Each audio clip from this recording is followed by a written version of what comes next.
Hey, Wangapo everyone, Wangapo everyone. Welcome, welcome, welcome.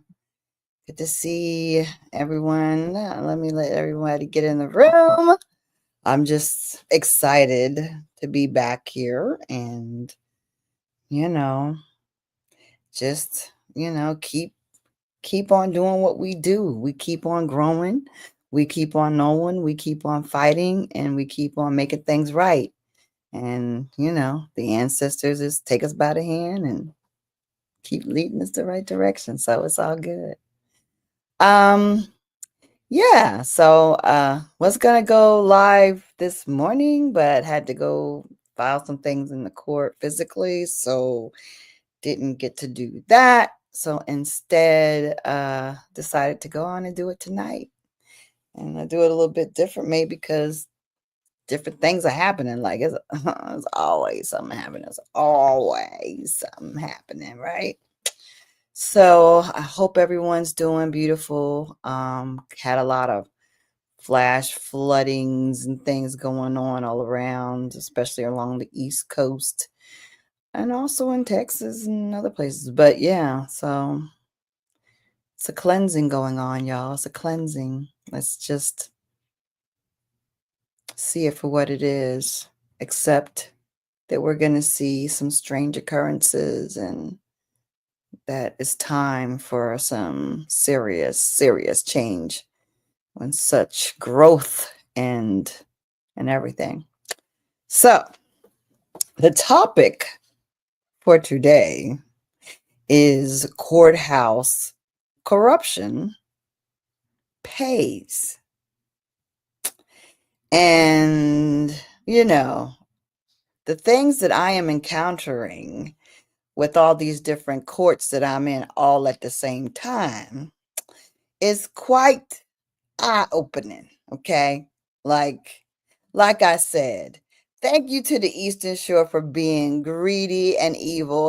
I can't say the Eastern Shore, but these oligarchs or these Kers, KKers, whatever they are. I don't even know what entity they are, but they're not nice. Thank you for the not nice people, because there are nice people. But thank you for the evildoers, because they have given me a first class education in this practice of what they call law, but that they don't adhere to at all. So today I was like, just going on with all the corruption that I'm facing, it is not there's no barrier of law or it's a lack of justice. It's a lack of ethics that I'm battling. I'm battling, when they say principles and principalities, it's a spiritual battle, because it is really demonic. Like, they just are corrupt. Like, you can't make a demon be an angel, or a demon be, honorable and caring and considerate and ethical, or that you can't. So what I am actually literally facing up against, y'all, in these courts and in this battle is our demons. It's just demonic. And today I was just like so flabbergasted. I was talking to somebody in the family and I was like, how did OJ even win? How did they? Because see, if OJ was in the system and dealing with the court system and the judges and lawyers that I'm dealing with, I'm up against, oh, that would never happen, because they're just corrupt. They don't adjudicate based upon anything, but they are just doing what they want to do. It's like the wild west. Law is like the wild. I mean, if that was a thing, just consider these wild people coming from Europe and just trying to take everything you got. That's what it is in the courthouses. It's like a gold rush of theft going on in our courthouses today. Like, it's a gold rush. And it's like it's a bloodbath of corruption. I just can't find the right words. But so let me get kind of review before anybody who's new in the room, and I guess there are going to be people come in that's going to be new to this conversation. So the conversation had started with me just kind of just talking about my fight and just talking about I don't know if I actually wrote. I think I did roll back and talk about me being into genealogy in the family and, just basing it on the patents. And I even showed like what I actually filed into court, though some people seem to like go, "Bloop," they didn't get it. I didn't show everything. I showed the actual patent, but they might not know what they were looking at. And I also showed the affidavit that I wrote to introduce the patent, the actual historical land patent is like an acceptance. It's a reintroduction. It is a declaration of the land patent. But I also put it in a newspaper. We wrote a whole declaration, sent it out to people of reclamation of our land. This was announced. It's not this stuff, y'all. In our last other few videos, also, I did discuss the fact that I had conversations with some of the so-called oligarchs, people that were very, very, very powerful, that was living on what we now know is the main Powhatan village, the Accawmacke village, that is Air Hall. We know that's what it is. This air hall, which is being guised as a plantation, is actually it's like the entire Eastern Shore, y'all, is actually like the king's, and not just one king. It's like the king's territory. It's almost like you would almost say it was our DC, our main headquarters of like the Indians of that region of the region, which is a huge region, right? So you're talking about from, Canada down to Alabama. The Eastern Shore was like Washington, like that was like a headquarters, because it does stick out and it does have, good, decent visibility because it is on a peninsula, but at the same time it's protected because you have the barrier islands. So there's that. Anyway, knowing what you know, knowing that, okay, you have this ancestry that goes on and on and on and on, and then come to knowing about the patents that actually exist. Now, I had gotten into exchange with someone about, oh, the land patent is nothing to a Lodial title. Not Lodial title. I'm sorry, Aboriginal title. Now, Aboriginal title is what they use when like you're like one of those Native Americans or whatever they call those people up in Canada. What do they call them? Because I know I talked to our cousins up there. First Nations, the First Nations people up in Canada, because they have patents there too, mind you. They do. They have patents in Canada because I've seen them.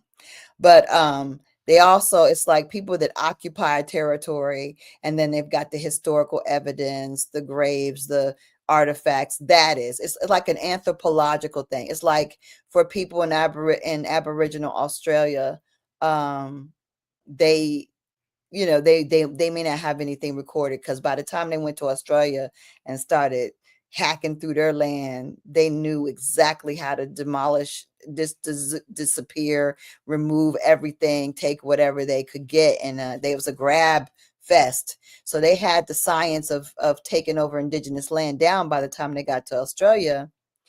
So with that, you have to consider that they did a pretty thorough job.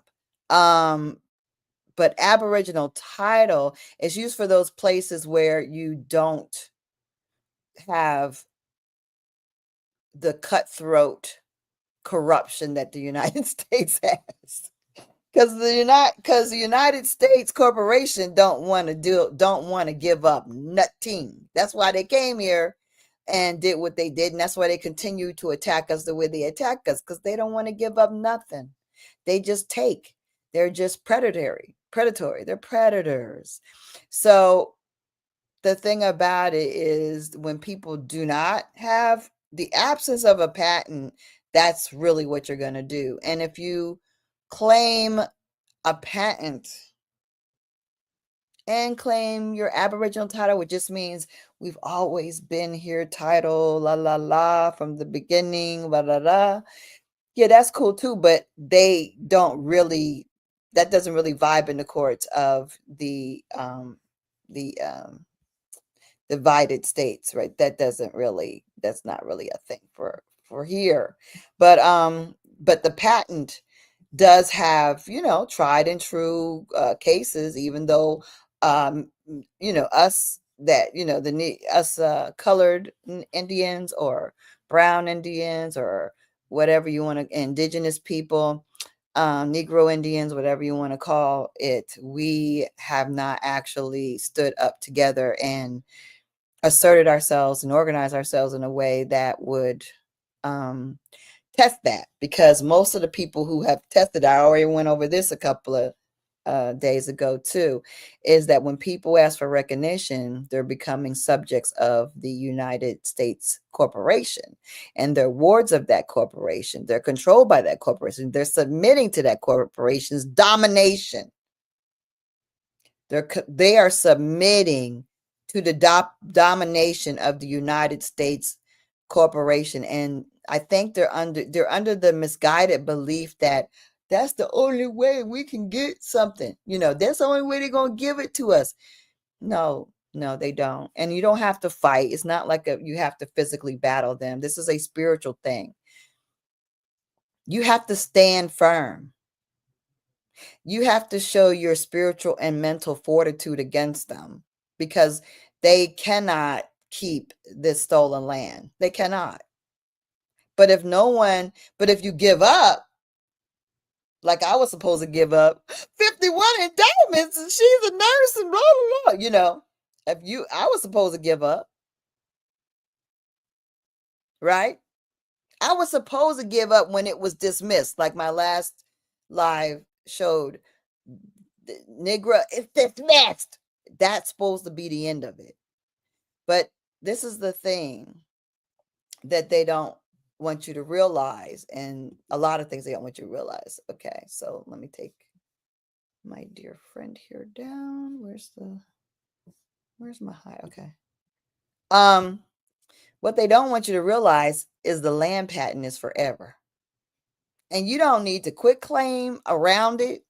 You don't need to wrap it up in a bow. We really don't need to do that, because they like to, the deception and sidestepping of the truth is something that they are very masterful. This whole deception and gaslighting, they do this. They're very expert at it, right? And it has worked, I guess, historically against us, because we give them the attributes that we have. Why would they lie? Why would they tell us something that ain't true? Why would they? Because they're demonic and evil, and they are corrupt. So yeah, they will lie, they will steal, they will lie in your face, they will do anything to keep what they have stolen and to keep you down and keep themselves up on high. Yeah, they will.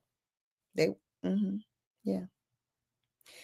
So, but the land patent itself is the title. So it's so funny, because they keep wanting to sue me and jail me because of some quit claims.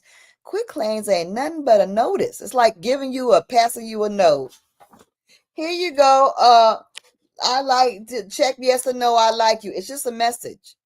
All a quit claim deed is a message of, like, you know what? That land, I'm just letting you know, my grandpa, that was his land. That's all. That's all. A quit claim is their system.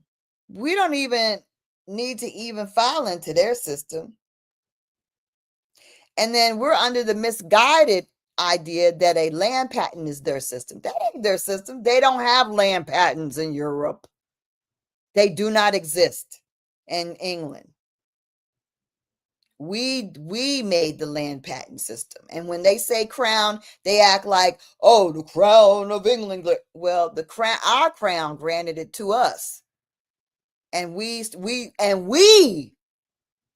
told England, stay the heck off of this. This is what we've designated, not the other way around. Don't believe when they lie to you. Don't believe it doesn't, because you know why? Because this is how you can tell the lie from the truth. The lie won't be logical. It makes sense and it flows. It flows with nature and it flows with everything that makes sense in your head. A lie doesn't. It doesn't sit right. It doesn't make sense. It doesn't flow with what was going on at the time. It doesn't flow with other things around it. It's inconsistent. That's how you can tell the lies, right? There we go. The lies are revealed by the inconsistencies. The inconsistencies let you know, man, they just lying, you know. So the same thing is with the patent. It's not consistent with the rest of Europe. That's why you know that the land patent emanating from some kind of European crown is a false tale. It's a misperception. It's a mistelling. It's not what it is. So we need to understand that when she stands there strong, holding her land patent, she's holding all the titles she'll ever need. But one thing we must establish, and that's what I'm fighting to do, is establish that you better respect us when we say this is our patented land. See, we haven't done it because we didn't know, right? So we haven't done it because we didn't know, but now we know, and we're doing it. And they're like having conniptions because they're like, well, they don't know. Like they're like, make it go away, make it stop her. They figure if they stop me, then all this is gonna stop. But a lot of these people that I'm dealing with don't really understand the level, the groundswell of us that are actually identifying themselves as American Indian right now, and that we're on the cusp of some great change that is to come very quickly. And I anticipate that even by Christmas, the number of people that are identifying as American Indian that are us is going to be like tripled or quadrupled or whatever. It's going to be a lot of us that actually have the understanding. And the reason that it's going to change so quickly is because shoot, even people that ain't us are talking about us being us, Asian people, Caucasian people, they're talking about our true identity, right? So the groundswell is big. The change is happening. There's no going back once you understand what you are. And the other thing is there's no going back once you understand what the land patent is, right? Now, I kind of went over some of the claiming of the land patent. Like I said, I showed a little bit of the documents and stuff, and that was all cool and everything. But what y'all don't understand, and I did also the other day, to review a little bit, I also talked about the fact that this is not based on just willy-nilly stuff. This is based on personal vendettas, personal retaliation. It's not just like, oh, she claimed the land patent and all this happened to her. No, it's bigger than that. This is a personal attack by an actual person that I know who the person is. I just didn't know the person was this powerful or had this many connections in real estate and was like involved in like a BlackRock. And I didn't know BlackRock was so deeply entrenched into our court systems that it's disgusting that our court systems are completely, they're putridly corrupt. They're disgusting. We have judges that are just psychopaths. I don't know how much money they're getting from these corporate criminals, but it's enough to make them act insane. And the other thing is that I think is at work is that they're so used to the fraud and the forgery and the corruption and being unchecked and being unseen, right? Doing it every day in plain sight and never having anyone calling them an account for it, because who would? The lawyers, let's say something happens with your house and you're like in a wrongful foreclosure and you know it, and you hire an attorney to represent you. Well, the attorney is friends with these other attorneys. And they'll fight with you, but basically, y'all know they're negotiating with that other attorney to decide exactly what's going to happen or not. You know what I mean? Whether you're going to win or not, whether you're, and if you do, how that looks. So everything is under a controlled situation where they're corrupted and everybody's in collusion. But if you're pro se, if you're sui juris, right? If you're competent in the law or somewhat competent in the law, and you go out there and you're like looking at this stuff, it's a different thing. It's so different because you're not brought out and you're not compromised. You're fighting for what is you and what is yours. So it's a different energy than when you are corrupted. So this is the thing. So let me kind of go. Let me show y'all a little something. Let me get you. Okay. Oh, I love it. I love. Okay. Oh yeah. All right. So this is what I'm talking about. My persecution, my prosecution, my 51 indictments stem from this right here. And I'm going to take myself off the screen for a minute so you can kind of just get the image, okay? This is it. This is actually what it is. It is Bay Creek, and it is the Air Hall Plantation. This is why I'm being prosecuted and persecuted. It has nothing to do with, oh, you did it wrong, you filed it wrong. These people are not, they're not honorable. They don't respect the law. They don't follow the law. They are just thugs. They're straight up thugs. They're straight up mobsters. Okay? That land, that beautiful landscape that you're seeing, that is our sacred land, our patented land of the Accawmacke Powhatans.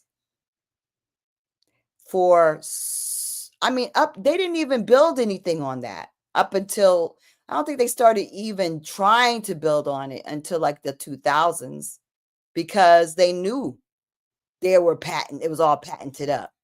Everything on the Eastern Shore is pretty much patented up, but they, slide away. They lied and they acted like they deeded it. They acted like they had patents on it. They act like they're the people that were there in the 1700s. They lie about their genealogy. There's so much fraud going on there. It's all fraud and lies. And it's like an example of what you see in towns all over this corporation, right? So this is a lovely thing. They have a golf course. They got the water, the beach. They've got spa. They've got a pro golf shop. They've got restaurant. They've got houses, condos. They've got big houses, medium houses. It's huge. But guess what, y'all? We didn't even talk about this because we didn't really get into what's behind I got into it, but I'm going to get into it a little bit more so y'all understand why I'm being persecuted. Why it's not just like, oh, you're just claiming that. People are just, it's really weird when people talk to me and they're like making assumptions and they don't even want to know. Like we're having an exchange. You have the opportunity to actually know what's going on, but instead you just want to make assumptions and try to give me suggestions. You can't suggest when you don't know. You have to be informed. You have to know where I'm at, where I've been, what's going on. Well, where I'm at and where I've been and what's going on is this. This person, I personally know that is a partner to building this. When they were about to build this, they had a COINTELPRO. They had an actual agent that lived on the Eastern Shore. He was a very fair complected dude who used to be a Black Panther. Beware of the Black Panthers that ain't dead or in jail, okay? Beware of anybody who was in some kind of like organization that was supposed to be doing something, but they not. They like college professors, they're doctors. They are agents. Well, this guy was on the Eastern Shore and he was leading everyone into being African American. He was a physician and everything. So whenever they would periodically have these town hall meetings where they wanted to talk about the Indians. Who's an Indian?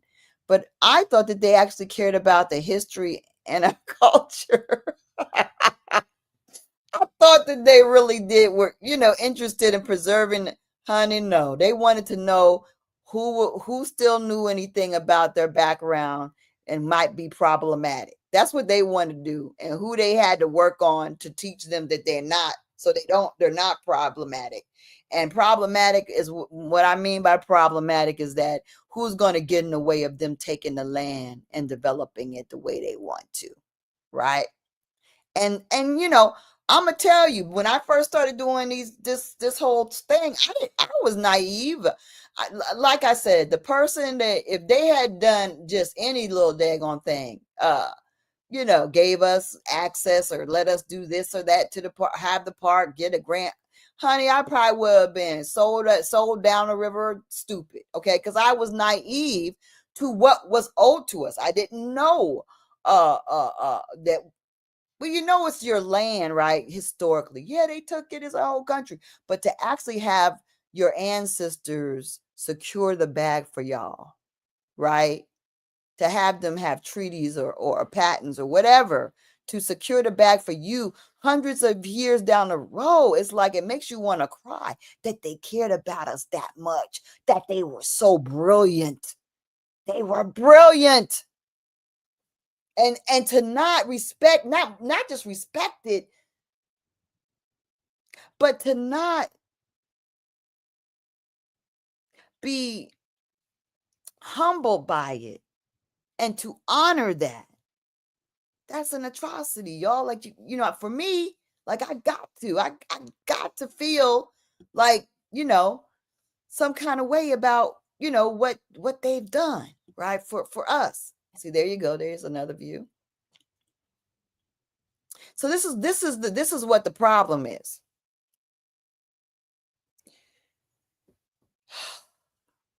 Now it's a lot of greed and fear, and they know that they stole everything, right? We're not supposed to know it. That's the thing. It's not like this place is developing like it should. Because let me tell you something. Even though this is a golf you resort, it's not doing well. They have a huge vacancy. The properties are not selling. They have not sold, and people are not staying. And they have a lot of vacant houses. They really do, and they rent them on the summers because they can't sell them. And it's a failure. Truth be told, it's a failure. It really is, because it was supposed to draw a lot of people to retire there and stay there, but no, it hasn't worked. They're failing miserably. That's why their partners went to jail for tax fraud, because in order to incentivize the people to come move there, they were promising them these deep tax breaks, and they were using these scammy green taxes to try to pass them on to the people that moved into the houses. And because they operate in several states, Virginia protects all that. It covers everything. Virginia is corrupt from the rootum to the tootum, up and down, sideways and backwards. It is corrupt. And that's why when I started this fight, people were like, Virginia, they ain't gonna need that in Virginia. Well, they wasn't lying to me. I was mad. What you mean they ain't gonna let me do? Who's Virginia? Well, Virginia is corrupt from the root to the toot. But you see, there are other ways to go about it, and there's a bigger world than Virginia, and this is a bigger world than the United States. So there's other avenues to work through, to work through. So the Bay Creek is actually from our big mamas, from our grandparents lived on Air Hall, the plantation, and this plantation is the place of this. The person that is connected to the plantation is also the person that developed this Bay Creek, and he has partners that in 2023 and even last month, and I talked about that on my other live, They're still going to jail to this very day. They're sending lawyers to jail. He went to jail as a 77-year-old Caucasian male, and they gave him 25 years. And this man, I guess, accused of a $1.3 billion of tax fraud. They got him in Georgia, but that's what I was getting to. They didn't get him in Virginia. Virginia, they let all that go. The criminals, if you are of the demonic realm, you get to do whatever you want to do in Virginia. They don't care. But in Georgia, and in whatever who was mad, they got him, and they gave him, they hit him hard. Okay. So despite this being hit hard, this guy this company still is dealing in criminal activity. They're completely corrupt. Not just the tax fraud is the tip of the iceberg from what I'm experiencing with them. So it's a whole RICO. It's Bay Creek, it's Catamount, it's Specialized Services, it's CompuShare, it's all these different law firms that they have under their daggone under contract with them, and they all just work like an army. They work like a specially oiled machine where they go around and they just forge things and they take things and they falsely. It's so crazy, y'all. I was paying CompuShare, which also is Specialized Servicing, says my monthly mortgage after I had been my house I've been in since 1993 is a great broke ground on this house. And they were doubling my mortgage, and I thought that they were crooks, and I knew that they were crooks. I just didn't know what to do about it. But as I learned in litigating, I learned that there were certain things I could do: stop payment, go ahead and ask them for a signee standing, whatever, lots of things to try to trigger the truth out of the situation or get to the bottom of it. So basically, these companies are all connected. So Bay Creek is connected with all these companies that are directly connected to my personal home in Georgia.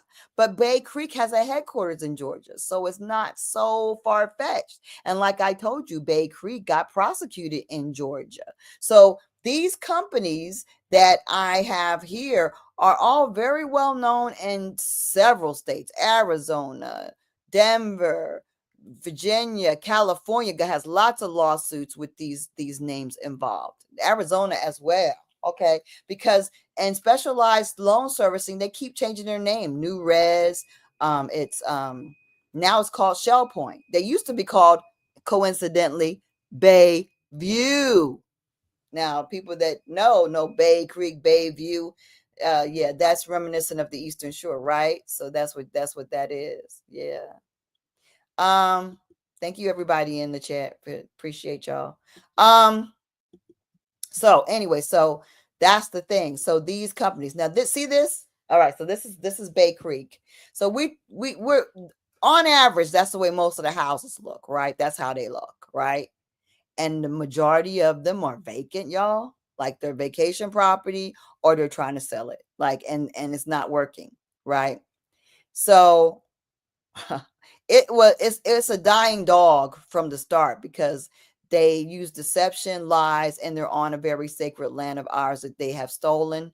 And that's a problematic thing, right? And I guarantee you they didn't pay anything for that land. I guarantee you, because on the Eastern Shore, on my next live, I'm going to show you the proof, because a lot of they probably removed a lot of the evidence from the records, because I've talked about it so much and I put it in so many lawsuits that they give land back and forth to each other for $0 all the time. They take our land from us. Literally, they have judges that have just, you go to jail for some bull crap, and they take your house and they give it to one of their friends. Literally, they transfer it in the records for $0. Yet, y'all, how am I going to jail for not getting anything? How are you locking me up for not taking anything, for not getting anything, not taking anything, not gaining anything, and no one being harmed? How is that a crime? How is it a crime? Okay, so I don't want to get to that. Okay. So, I mean, what needs to be happening is we need to be reclaiming our land, and we need to be there. And when it comes to our house, when it comes to anybody building on anything, they got to go through us.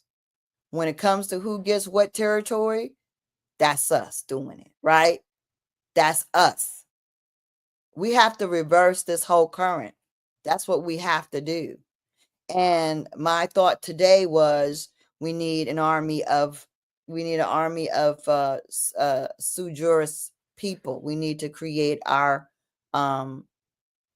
we need to create that. We need to create a corporation, not a corporation, but a nation, not a nation, but really like an army, like you know, kind of like an army, a literal army to fight them in law, to be able to litigate for each other, to come in and get these things done, to get our property back. We need to create a whole litany, a army of us that is like in unison. We are doing things a certain way. We are working together and we're getting results. They can't stop us. When something happens, we show up, we get things, we get things done, we handle it, because they are lockstep with each other and trying to take everything from us and trying to gaslight us and trying to deny us. We got to be lockstep together and standing together to try to get to actually get land back, get our land back.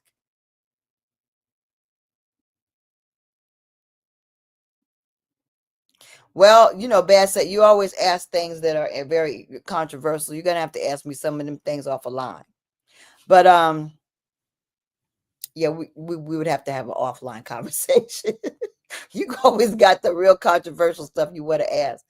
But actually, so yeah, I mean, literally you could, but this is the thing. You can't just like go and do something as rash. You can, but they know that you have the right to do that. They know that we literally have the right to just take over our property. And they would probably be like, bring the National Guard, send in the federal marshals, give us our, they would have people emptied out of their houses. That's what they would do. If it was reversed, there would be marshals and National Guards on the Eastern Shore escorting people out of them off the land. That's what they would do if this situation was reversed. But it's not reversed. And also it's new. So it's a new thing because nobody has fought in this manner. They're not doing it. And I'm all alone in doing it, which is unfortunate. But not all alone in the sense that nobody in my nation cares or whatever. I'm not saying that. But it's like, seriously, I'm the one who's really kind of doing it. So basically, because of that, I'm being targeted, right? But I'm not the only one who's learning. I'm not the only one who's understanding. I'm not only the only one who's studying. I'm not the only one who's grown in competency.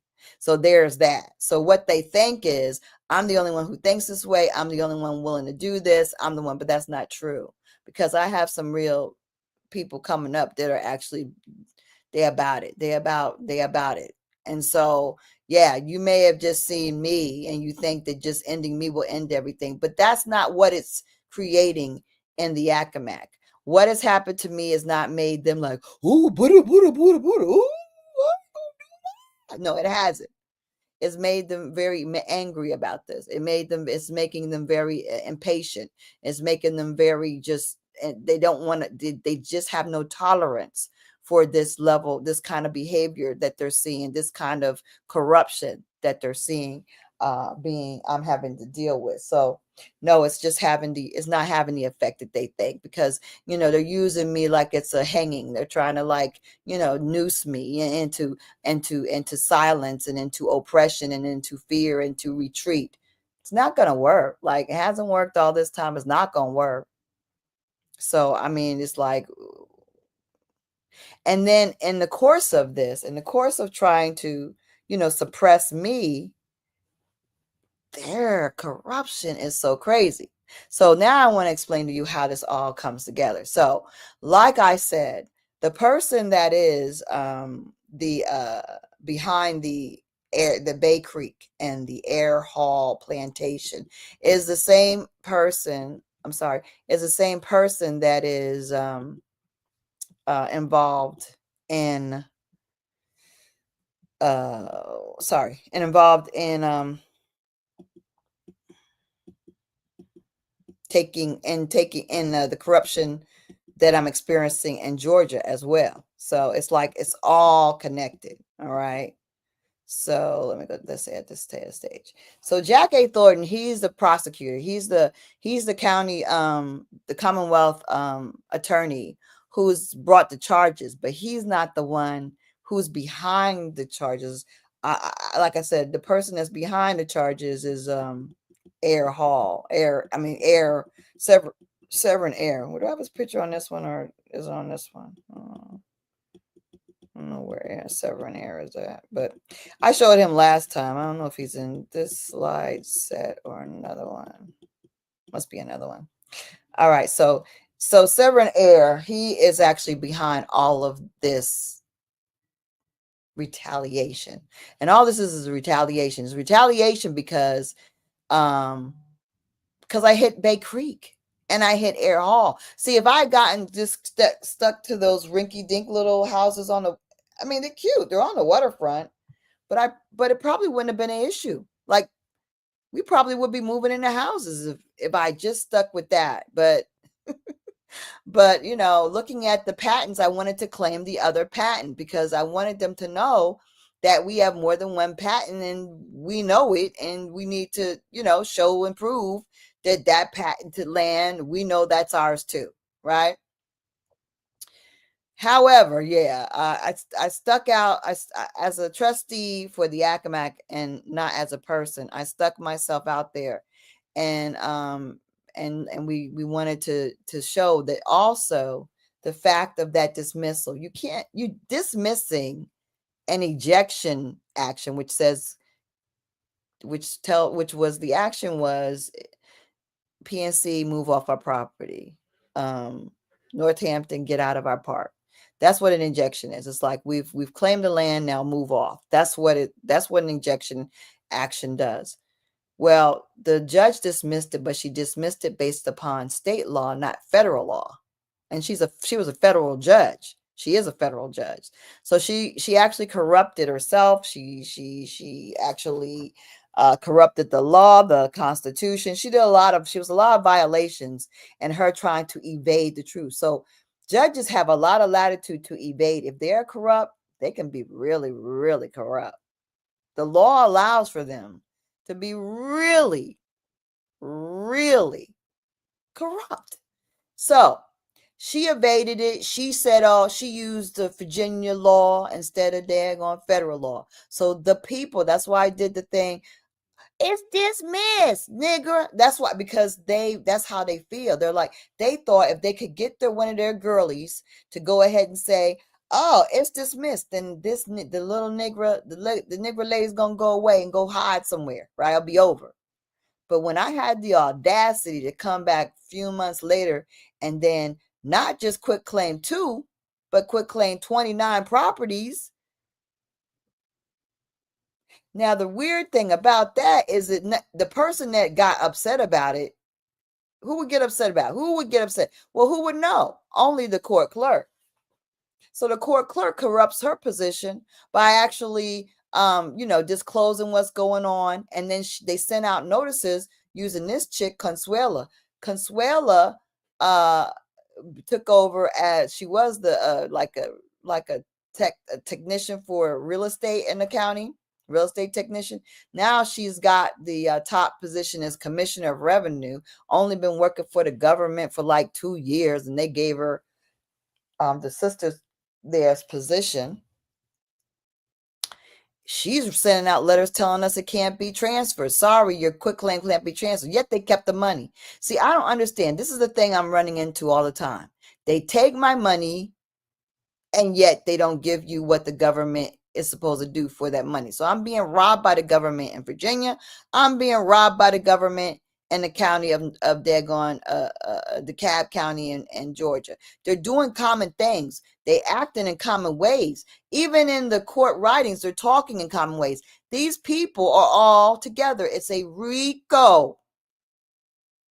They're all together in this. Hi, Teresa. So these people decided to send out notices, first of all, to say that the land could not be transferred. Okay, if it can't be transferred, end of story, right? Wait a minute. Well, this is the thing about it. There's so many different nuances to that, and so many. The first thing is, well, how do you get the right to say it can't be transferred? You're just a state, and it's a federal, it's a nation's patent. But on the other end of that, if you're actually saying it can't be transferred, then why are you daggone giving this lady 51 indictments for a lien or encumbrance? She could, there's no way she could have a lien or an encumbrance if you denied transferring it. So you can, in one part, say that you deny transfer, and at the same part say you violated and you are causing a problem by this quitclaim. Well, the quitclaim doesn't mean anything because you said it don't. So how are you prosecuting me? So the corruption is so big, and my being called a criminal and these 51 indictments is so crazy, because they actually denied they would not actually transfer the property. So how are you causing any kind of encumbrance or lien when they have given you a document in the mail that says can't be transferred?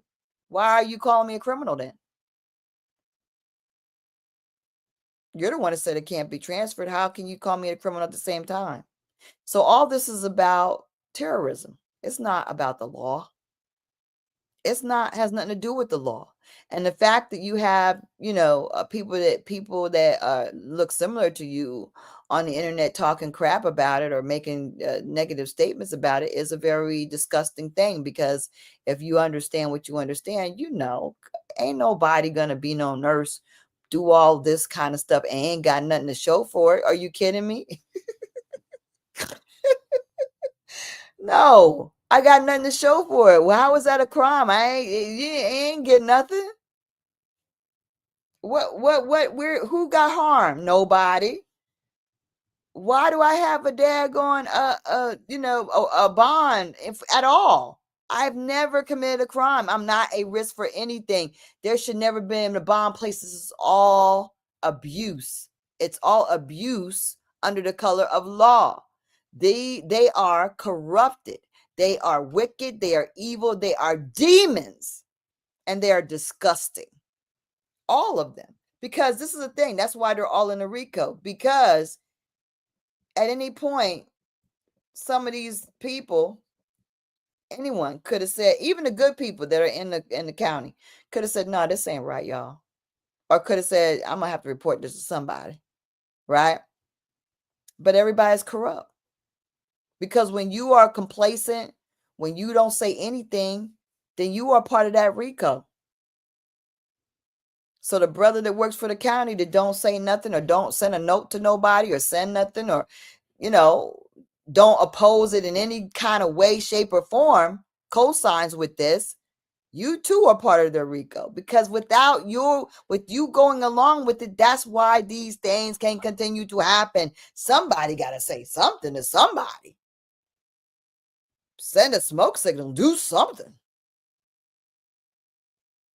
So that's what it's based on. It's really based on the fact that Severin Air Baldwin is angry because of his precious property, Bay Creek, and the fact that 5 houses were quitclaimed there, and the golf course and the pro shop and whatever. He's upset because of that. And he has sued me twice civilly last year, and then again like an anniversary this year in June, sued again. And the last suit, and so as far as the bond being revoked, that wasn't Like, ooh, they gotta. That was me saying, no more. No more am I going to show up to your bull crap. This is all a sham. I am not. I am here appearing by special appearance. I am the trustee for the Accawmacke Nation, and I am performing my fiduciary duty to get the land back. Not for me, but for the thousands of people out there who I don't know yet.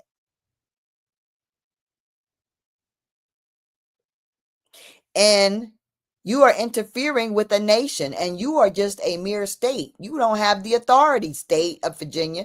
Virginia likes to propose that they got the right to change your identity. They got a right to take your land and tell you who's an Indian, what a Negro is. Virginia is full of itself. It is arrogant. Virginia's out of control. You talk about see, this is the thing that is really wild. The guy with the mustache from Europe that everybody was concerned about with the chambers,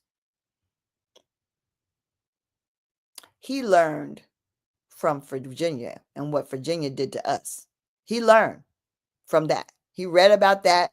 That's what was his lesson. So you got to understand that that's what this place is. It is a neo triple K place. And they are about the business of getting rid of the Indians, oppressing the Indians, and taking everything that the Indians have. That's what they're about. And as long as good Caucasian people, good European people remain silent, then they ain't good. Your silence ain't good. Negro silence ain't good. And Negro Indian silence is hard. You cannot remain silent. If you're remaining silent, then you're compromising yourself. See, what needs to happen is, wouldn't it be something if people started speaking up about it and seeing people in the grocery store on the Eastern Shore? Oh, yeah, it's horrible what they doing today. Talking about how horrible that courthouse is instead of being silent. Now, I understand that that's a very demons, and they work at daggone companies that these demons own. I understand it. But some people are really just living off their retirement, and they really have their houses paid for, and they don't really have really anything tangible to lose, and they still are silent. And what's your excuse? So, I mean, this is what I'm saying. It's very important that we speak up. It's very important that we stand up. So, what am I going? I really wanted to. That's just a review. That's just a review, baby. Because what I'm going to now do is try to get you kind of a little bit more caught up. So what they did was, and I think I've shown some of the indictments paperwork or whatever. So maybe I haven't shown that per se, but um they just made up some charges out of the fact that there were 29 houses, and they added more to it. So it could be that much more impossible. First of all, they wanted to make me look horrible. That's the first thing they wanted to do. They wanted to make me look like a horrible criminal. And 51 indictments is like, what's she doing? You know what I mean? That's called multiplicitous. You can't be charging somebody for the same daggone exact thing and then just even doing that. Okay, that's like double jeopardy stuff. Okay, so the fact that they gave me 51 indictments, it was a crazy woman, some kind of wild, crazy, greedy woman. That's what they want. That's why they just expanded the charges. They said I had, like 20, some of them are for solicitation or no, or for, and there's no co-conspirators. And then 3 of them are for solicitation and no evidence of solicitation. So it's all made up. They make up things. And I didn't know. And it's so crazy because somebody who's a real novice, who doesn't get in trouble, who really does, you don't know aware that they could be this corrupt. And so for me, learning this has been a really rough lesson. Like, I just gotta tell you, it's rough because I was like, dang, they are this corrupt. File a case, a civil case. I did that, and had done, put some filings in for years and stuff, but a criminal, I had no idea what to do with this criminal thing, and I was overwhelmed as far as trying to figure out, like, okay, it caught me by surprise, but I tried to get my footing extremely fast. You know what I mean? I tried to get it right really, really fast. So I did work to try to, get an understanding of what was happening to me, and then make the right steps to counter what they were doing. But see, I thought there was a little bit of honor. You know what I'm saying? I actually thought that there was a little, like, maybe if I, maybe the judge doesn't understand, or somebody, but I knew that they're going, oh, dude, that's the prosecutor, knew, because he was opposite civil filings years in 2021. So he knew exactly about the patents. He knew exactly about, the laws that protect us and give us the right to do what we Indians. He knew, because I went over all that stuff in my daggone case.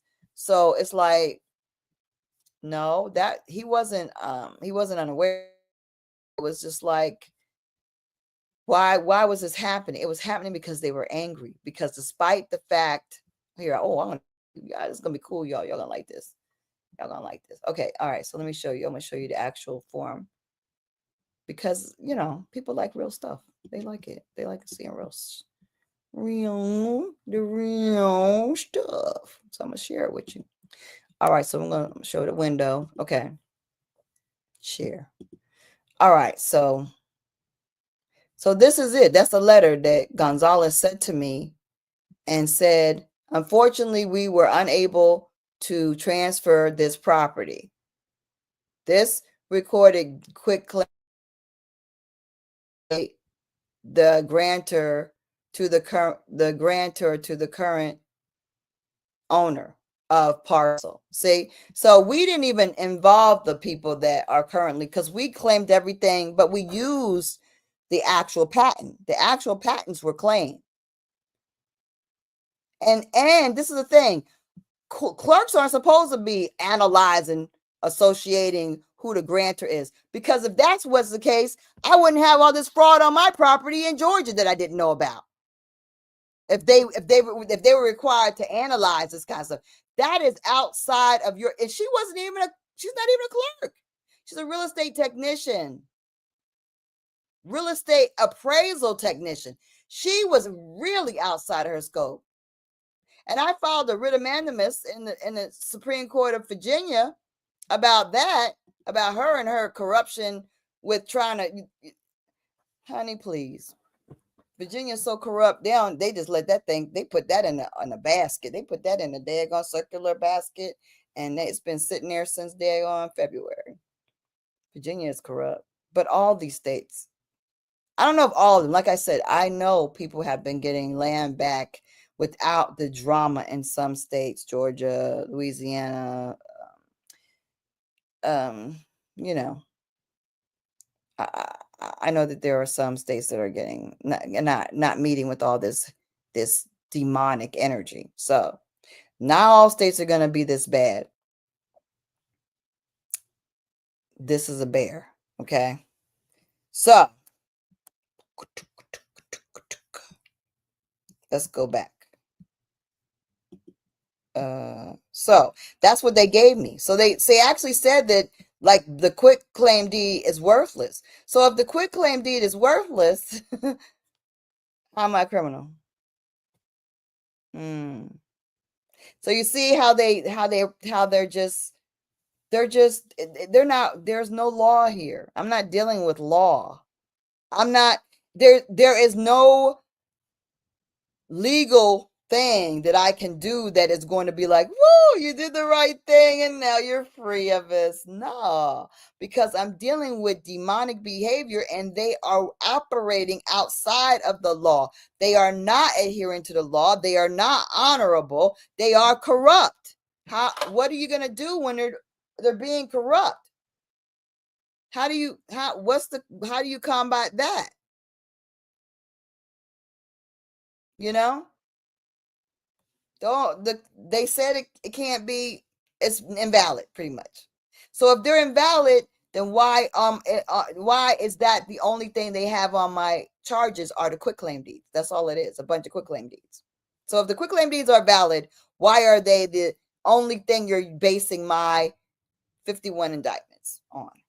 And then, well, and also these fictitious conspiracy things that you don't have any evidence of, or it's like, it's fear tactic going wild because they thought apprehend her, put her in a jail, scare her, make her do this, stop this woman. And they're so ignorant that they don't understand that that we're changing. And it's not just me. They think that if they scare me, then none of y'all will ever try to get your land back because you'll be intimidated. That's what these hangings do, right? That's what this terrorism does, is to intimidate and manipulate. So basically, let's see. So with that being the case, let me see. Let's see. Is that what email is this?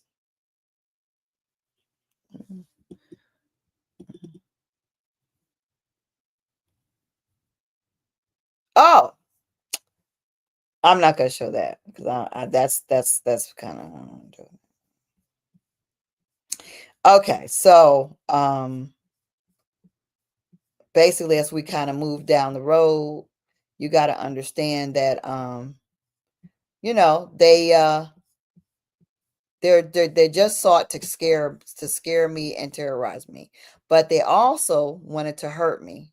So although I hurt no one, I got nothing. Severin Air Baldwin wanted to harm me, and he did so by attacking my own home in Georgia.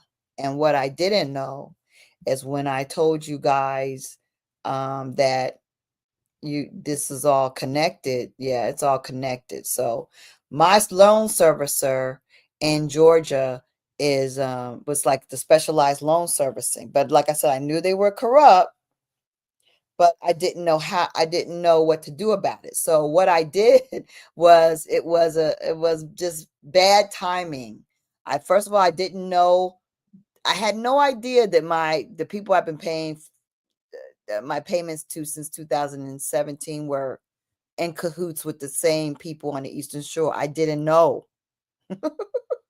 I didn't know. So what I decided to do was, because I knew they were corrupt and my payments were doubling and my balance was not going down. It was like going up. It was like all kinds of weird shit. And I had not refinanced. I hadn't refinanced. The only time I refinanced was when I got, divorced in 99. And I had 2 quick claims that I did after the divorce to myself. And then I refinanced to get everything all reset again. Right.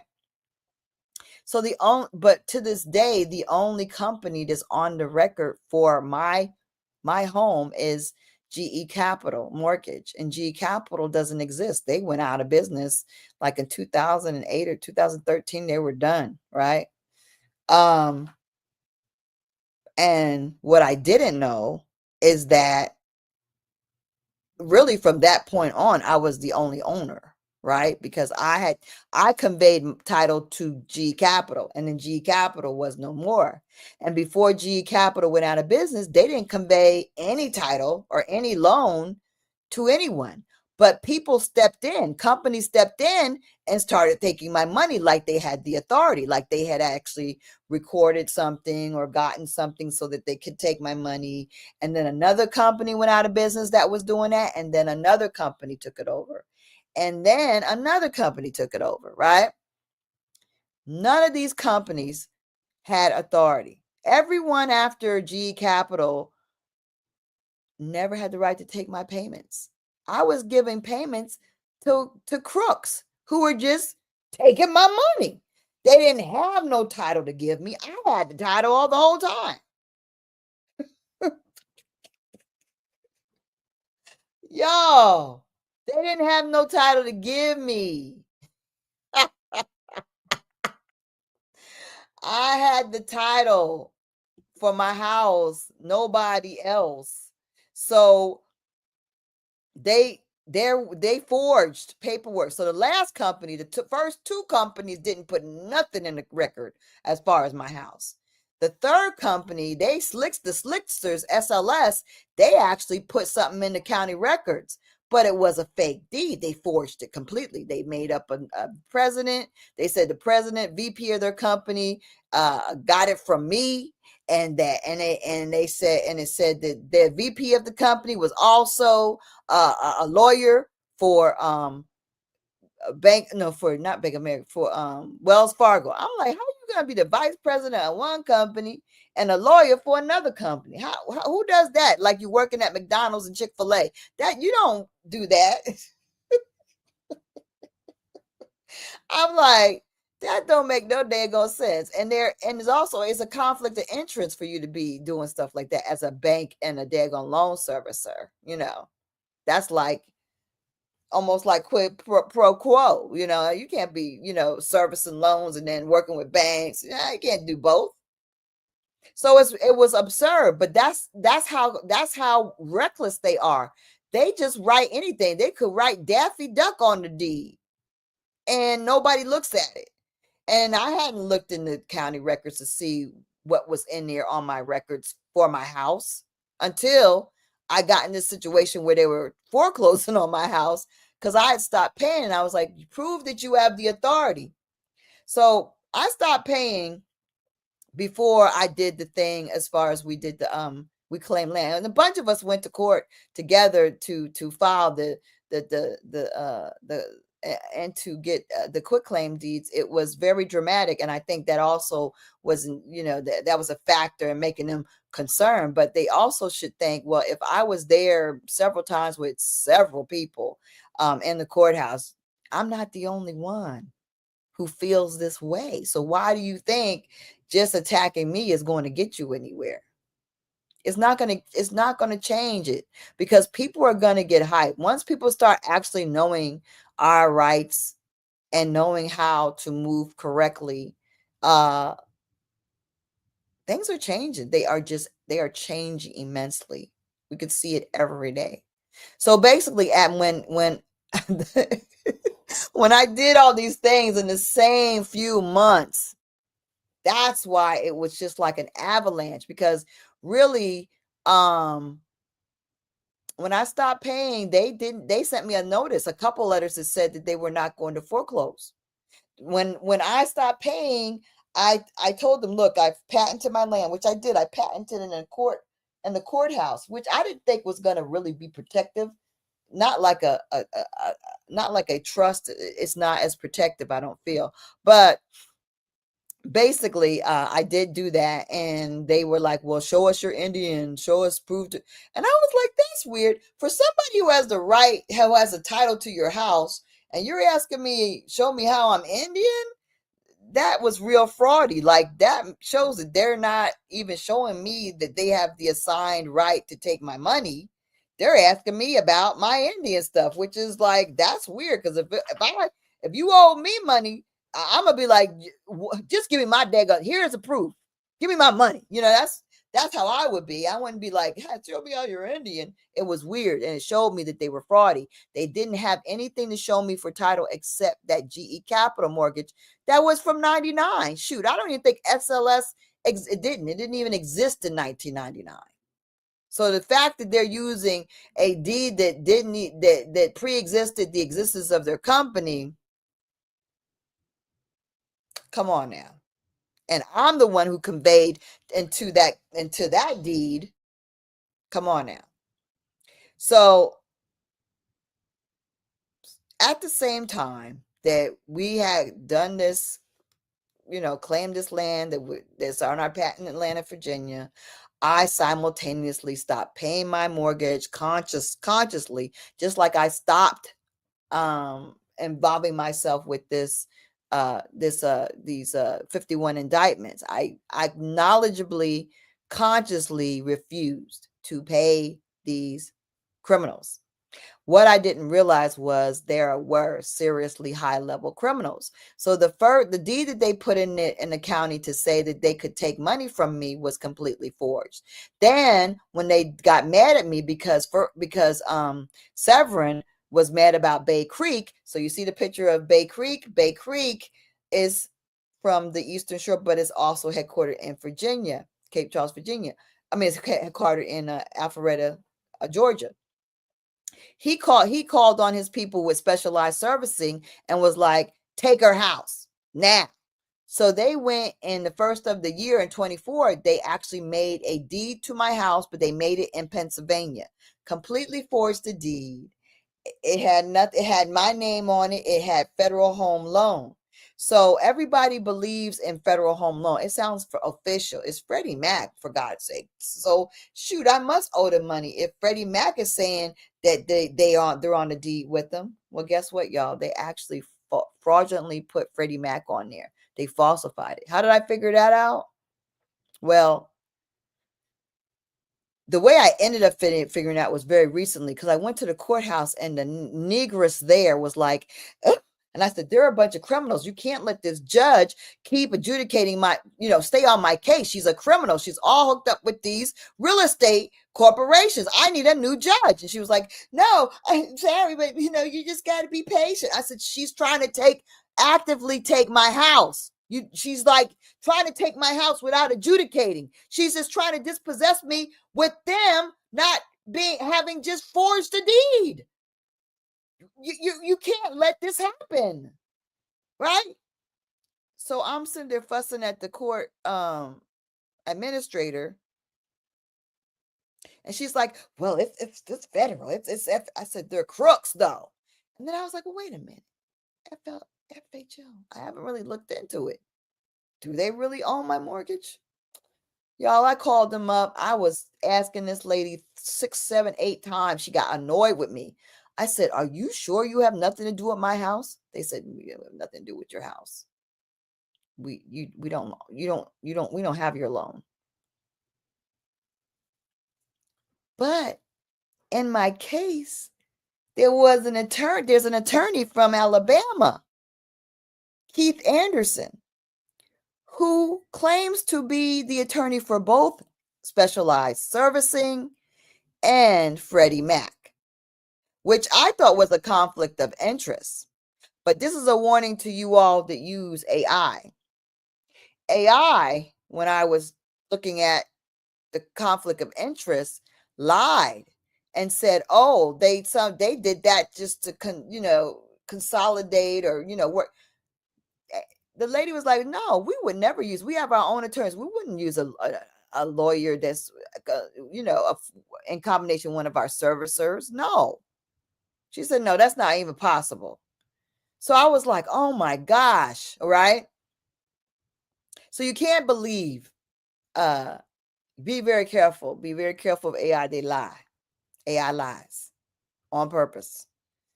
So basically, yeah, no, there's no way that Freddie Mac and SLS, just like with the deed they made up, there's no way that Wells Fargo Bank and Freddie Mac and all that, they wouldn't be all in cahoots. She can't be the president of VP of one thing and a lawyer for another. See, it doesn't even make sense. But that's what lies are. They never coincide. Like I told you, they do not flow. It does not make sense. So they made up another fraud deed in January 25th of 24 for my house, put it into record, and they used that deed because it's a non-judiciary state. They can just throw them anything, throw them a damn taco, and basically they can take your house. Like, it don't matter what it says. Like I said, it literally could say Daffy Duck. It's these deeds say crazy things. Like I said, they claim to be two entities that they're not, and they even had that attorney from Alabama pretend to be a Freddie Mac attorney along with the servicing loan, the specialized services attorney, and he impersonated being a Freddie Mac attorney. Fraud upon the court, y'all. All of this, all these fake deeds are fraud upon. It's wire fraud, it's mail fraud. They have committed so many criminal acts just to get me, y'all. Just because one really is based upon one man being a real jerk and being really slow. He got lawyers impersonating Freddie Mac. He got judges doing crazy things in DeKalb County to me. He got clerks. He got other attorneys just breaking the law. He got judges. I got 3 judges breaking the law behind this whole situation. No, not 3, 4. Wait a minute. I got more than that because y'all, this is a whole RICO. So I filed a RICO, civil RICO in DC because of all that this is going on. It's like 40 people spanning at least the 2 states, maybe. Well, now it's really 3 states because you got a lawyer down in Alabama. So it's like, yeah, it is a huge thing. This what they're doing to just because we're reclaiming the land as we have a right to do. Now, this is our land. So how are we supposed to get our land back if you don't do it lawfully, legally? We protested in front of PNC Bank. We put things in the paper. We had, meet and greet in the community. We went to the museums and talked to them about the Accawmacke and that we're still here.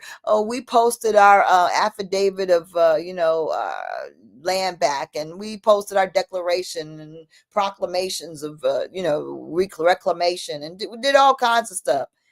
To make sure that they were well informed about what we were doing. And like I said, they even said that we couldn't transfer the property despite taking and keeping our money, which is theft by taking. They took our money, but they wouldn't let that money do what it's supposed to do, which is at least transfer the interest or at least lodge the interest into record. So I found out that they did this second deed. They used this deed to go to foreclosure. Right, wrong. Right, wrong. They did not. So it gets even crazier. So let's get the crazy going on.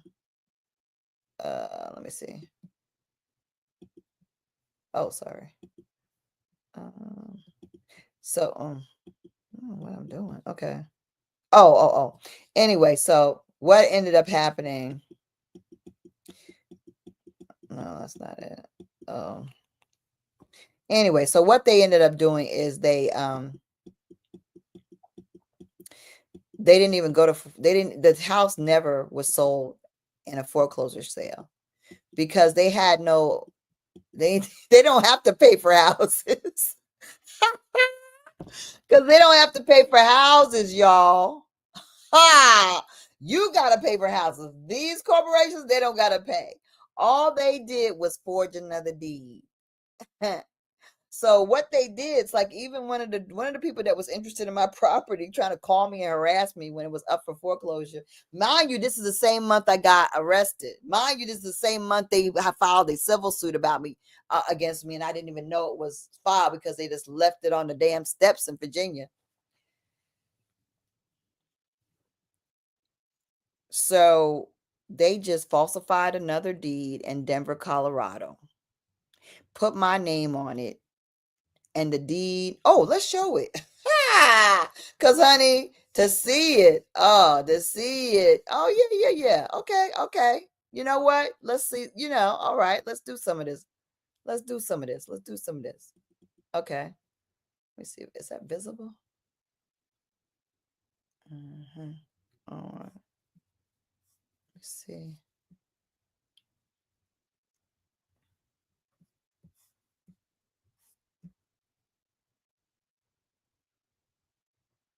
Let me see if you can actually see.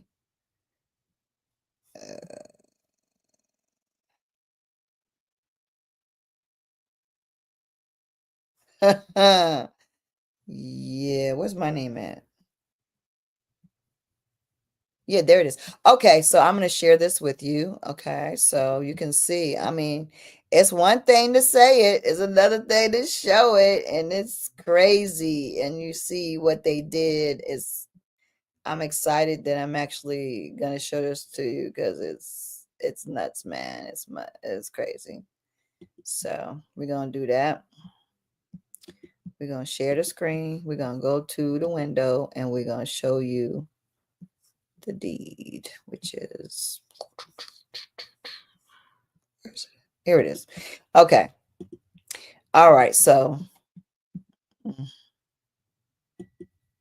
oh, that's not it. Okay.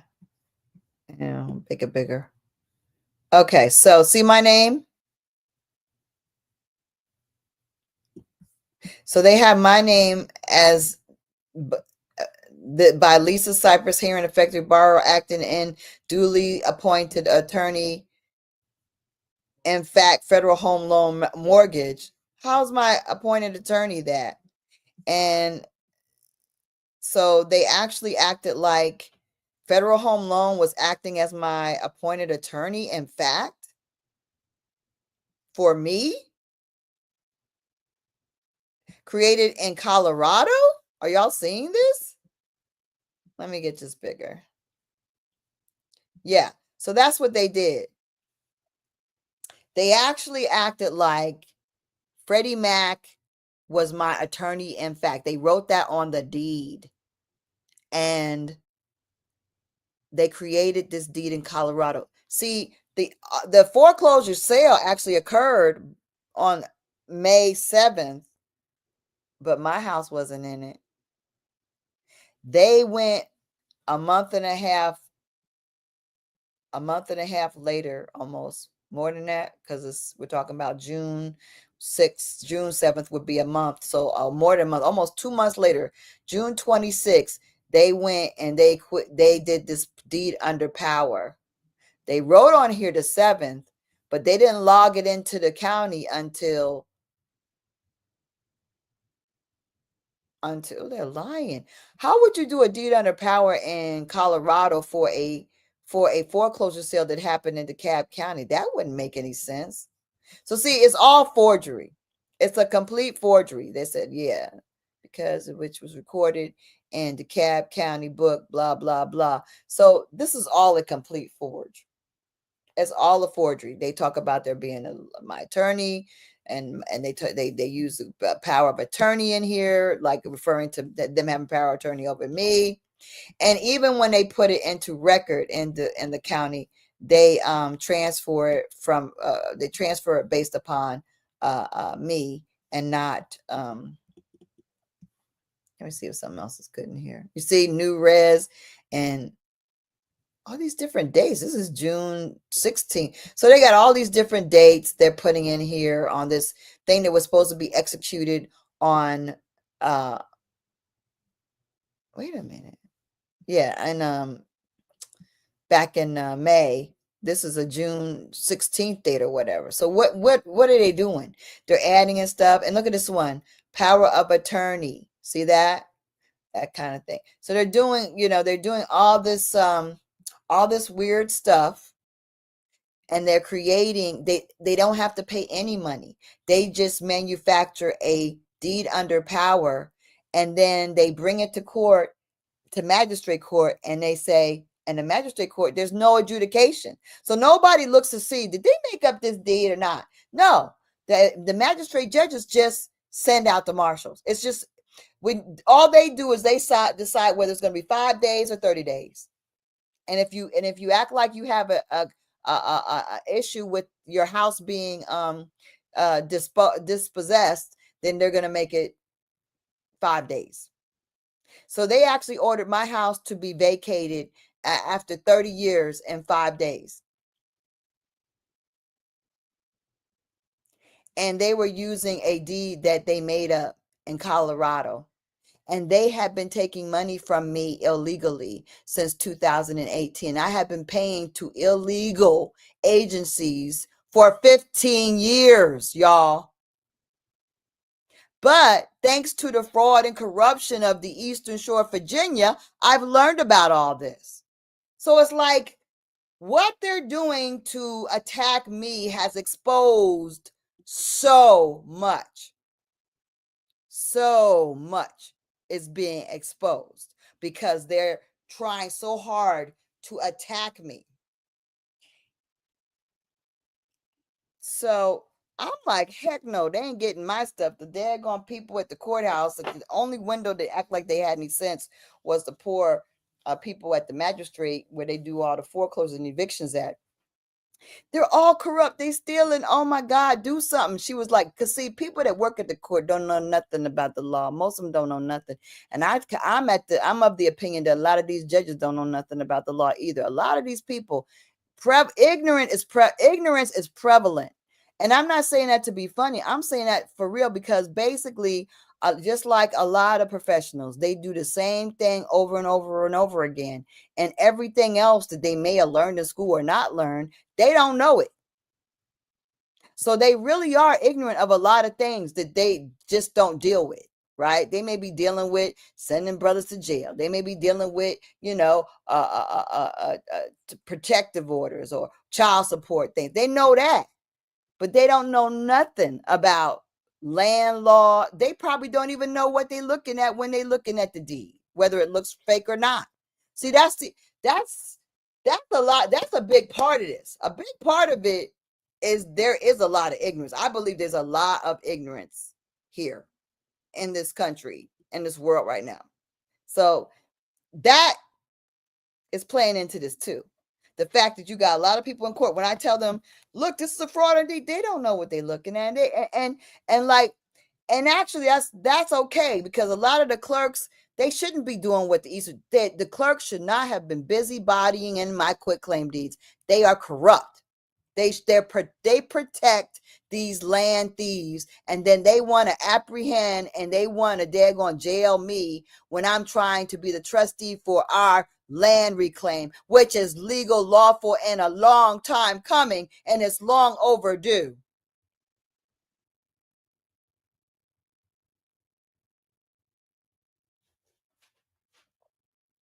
But these judges, they're corrupt and they're ignorant. And a lot of these attorneys are very corrupt and ignorant. And so when I started filing all this fraud upon a court, forged deeds, void, backer,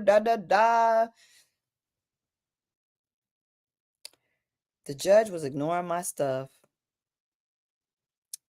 And they were talking about mediation. I was like, there's a stall tactic. So what I did initially, when they were saying 5 days to foreclosure, I immediately filed what you should file, which is a quiet title. Not a quitclaim, but a quiet title. To actually just say, okay, let's look at who this actually belongs to. And then I also filed a declaratory judgment, because you have to declare. It's one thing to figure out whose it is, but then you have to declare it to be whoever it is. And I filed, and then a review is available to anyone. Anytime somebody's trying to come for someone you know's property, they need to be filing a review. That at least is going to give them some time to look things over and get their mind straight and figure out what you can do, what's right, what's wrong. It gives you time. And there's no reason not to file into these courts even if you don't have money. You can do a pauperous, you can file and not have money. They have paperwork. You just gotta say, this is what I got. I got $500. I just got I got $5, whatever. And many of these courts will process it the same daggone day, like the same few minutes that you process it. So don't act like I don't have time or I don't know.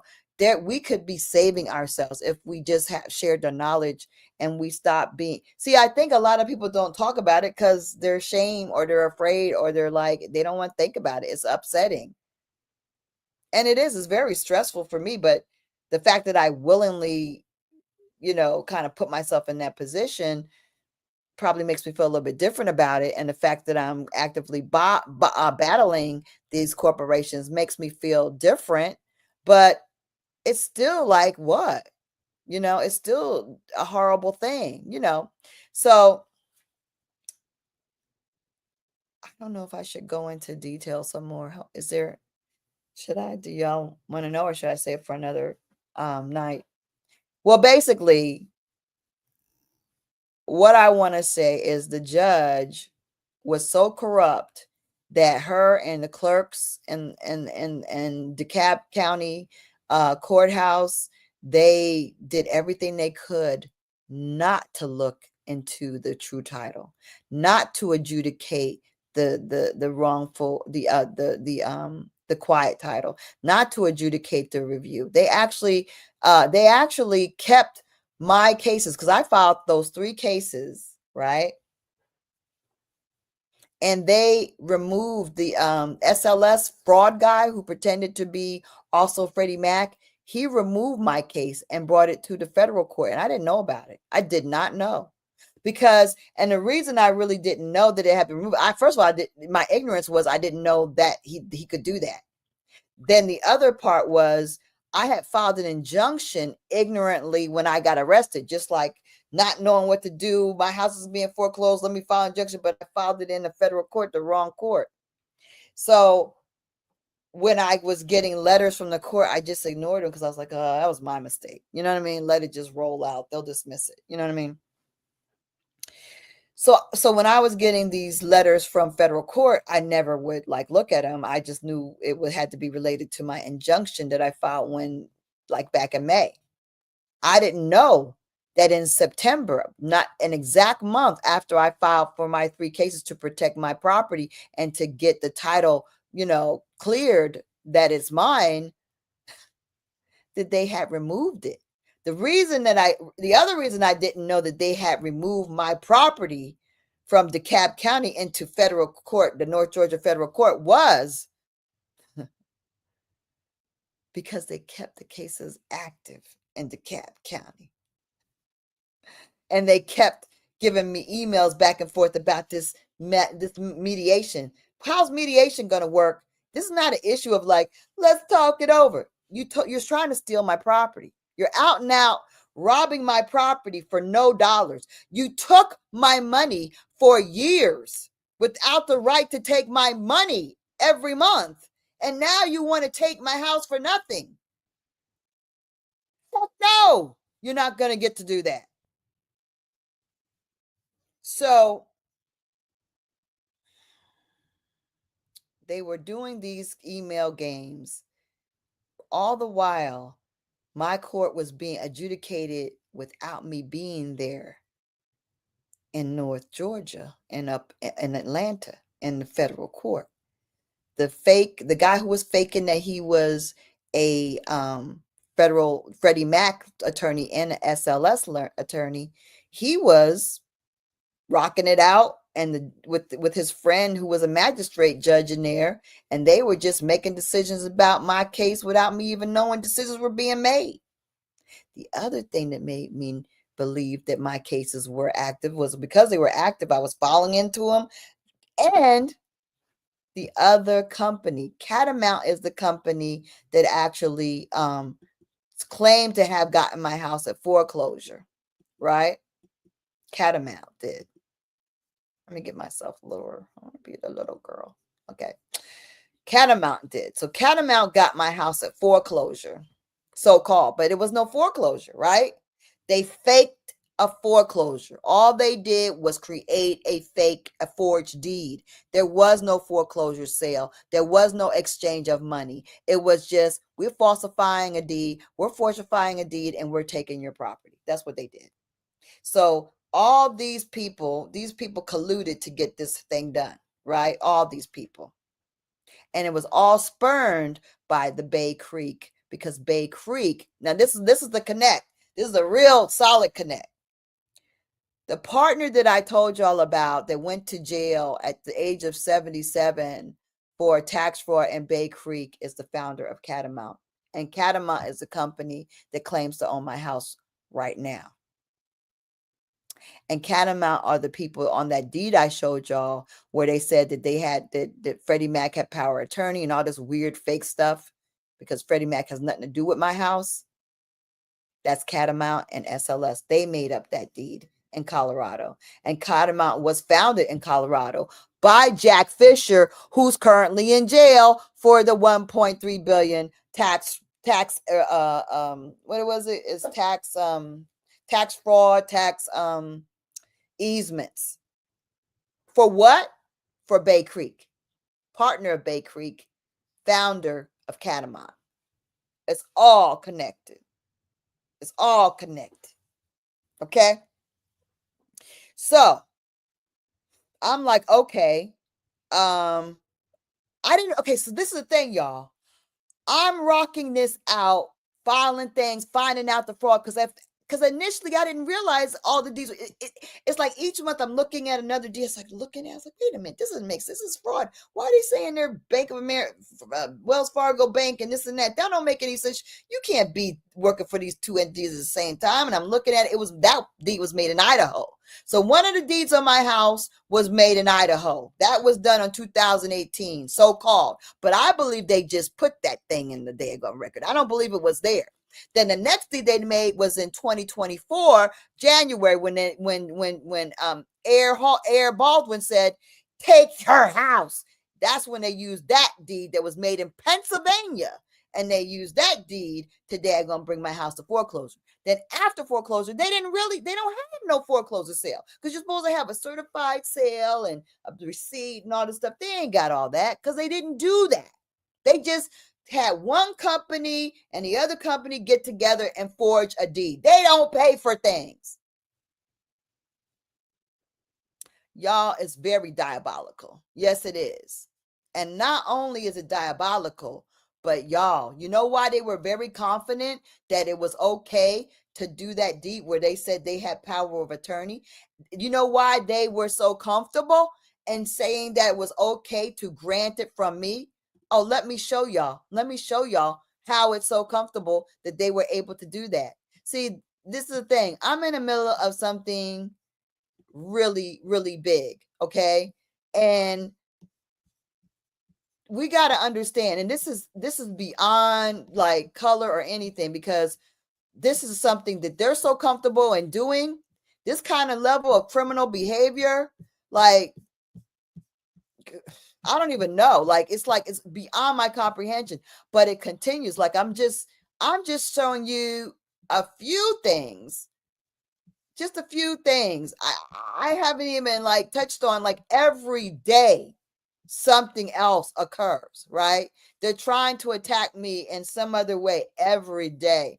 And I don't even know if I want to roll it all out. I mean, I could, but then you can listen to tomorrow, baby. Okay. Give you something to listen to tomorrow. Okay. So, oh, here it is, y'all. Okay, let's look at this, y'all. Let's look at this. Because y'all, I've been talking about it. Y'all very visual. This is a visual thing. Let's look at this. Oh, I gotta remove it. Oh, I gotta remove that. And then I gotta add. Okay. So, and let me get that. Okay. So this is what I was talking about. The Georgia attorney sentenced to 16 months. That just happened. So that was just in May. That's still connected to that Bay Creek 1.3 billion tax fraud. So 2 years later, they're still sending people to jail around what Bay Creek is doing.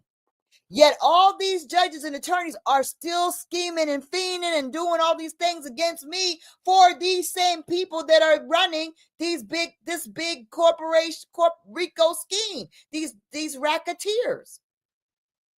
So allegedly, it's not even alleged. Y'all, it's crazy. So this, I think it might be a woman. She's going a month. She's an attorney. She's going a month. She's going to jail for 16 months. I guess she may probably not be in there yet, but she's probably in a few months or whatever, maybe at the end of summer. She's going to jail for 16 months behind these scheming, scamming criminals. They are so ratchetly, thuggishly criminal that just think of what they do and they don't get away with it. So this is not against me. These are them just being straight thieving, in other ways. They thieve in all kinds of ways. It is insane. It's insane. Let me show you the other one. The other one I told you about. Yeah. Okay, let's do that. Okay, hold on. Let me move that to the state. Oh, I got to remove the other one. Move that. Okay. All right. So remember I told you this man was incarcerated. So these were two of them actually that were incarcerated, one for 23 and one for 25 years. That's the main, those are the partners of Severin Ayer who are involved in this whole thing of prosecuting me, building up Bay Creek. He's the Bay Creek partner I was telling you about. The Bay Creek partner and the owner of Catamount that I was telling you about. He's in jail in North Carolina, in Butner, in North Carolina right now. I sent him a letter because I was trying to figure out, I sent him a letter in jail because I was trying to figure out whether he is part of this or not, or whether he might want to daggone come clean about what they're doing. But evidently he's still operating friendly with the mob. They're all still in the mob and he's just on the inside. I guess he was like, yeah, I'm just gonna take the L. This is a thuggish mobster thing. Yeah, the original mobsters. Yeah, it's real crazy. It is insane, right? It's insane. So yeah, so people try to act like, well, yeah, she's just trying to get her land back. Baby, no, baby, this is much bigger than that. So because of the fact, okay, so meanwhile, I don't know. So meanwhile, I'm dealing with this weird stuff. I'm seeing the corruption in DeKalb County. First, I'm seeing that why are you trying to do these hearings and stuff? Like you're trying to put off my quiet title. See, y'all, a quiet title is just simply like what we did sitting here. Us, what we just did just right now. Like, see right here, it talks about my properties under a trust, right? Looking at the records, looking at the court records, looking at the deeds, like we looked at the deeds together, okay? That's all you do. You just go and decide, okay, who did it transfer from, da-da-da. Like, it's not complicated, okay? So why are we waiting months and months to get this quiet title done? And why are we evading it with all these mediation? It's nothing to mediate. Either you own it or you don't. Either you own it or you don't. So that was weird. But then the real crazy stuff was the fact that let me go ahead and show y'all. Go back and shoot with my Catamount picture. Where that at? Oh, I'm sorry. That's not it. Okay. Oh, I don't know. I'm not doing it right. I'm sorry, y'all. Okay. Stop the screen. Okay, that's what. What? Okay, yeah. All right. So Catamount. You see Catamount? Catamount. Their lawyer was a woman. She's a barracuda. She changed her name, so I'm gonna say her name, and it ain't allegedly. She's a barracuda she works for Rubin, and there's so many law firms involved. Wow. So when I filed my RICO, a lot of the lawyers changed out because they were like Patty Whitehead, she dropped out. She was representing Catamount. But what she was doing that was like really corrupted, I noticed in court, is that they planned a hearing and they made it look like it was a mediation. And the rule that they told me was the mediation had to be done before the hearing was done. But they slide and slipped a hearing in before the mediation. I told them I couldn't make it to the mediation. They never corrected me and said, no, it's a hearing and whatever. So I told them I couldn't make it. They went ahead and act like I missed the hearing. Okay. Y'all. First of all, you don't do that. Secondly, you told me we could not have a hearing until we couldn't have a hearing until we couldn't proceed with the case until mediation was done. See, they were playing games. They were giving time for the people to adjudicate things in the North Georgia court while they kept me occupied in the cab. And what were they trying to get done in North Georgia court? A dismissal.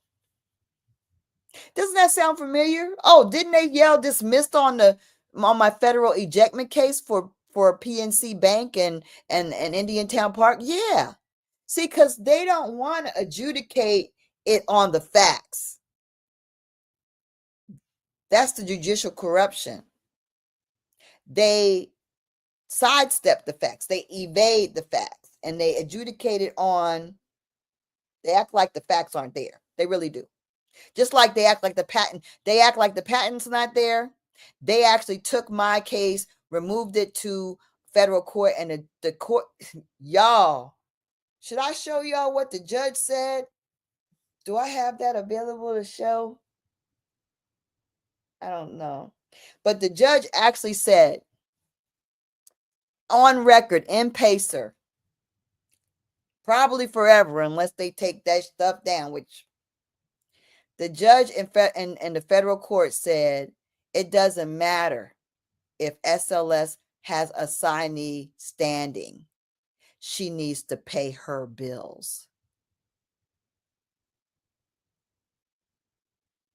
Basically, he's saying it don't matter if they're stealing. He said it don't matter if they stealing my money from me.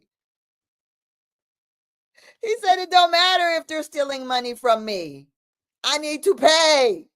That's what the judge said, and he wrote it into record.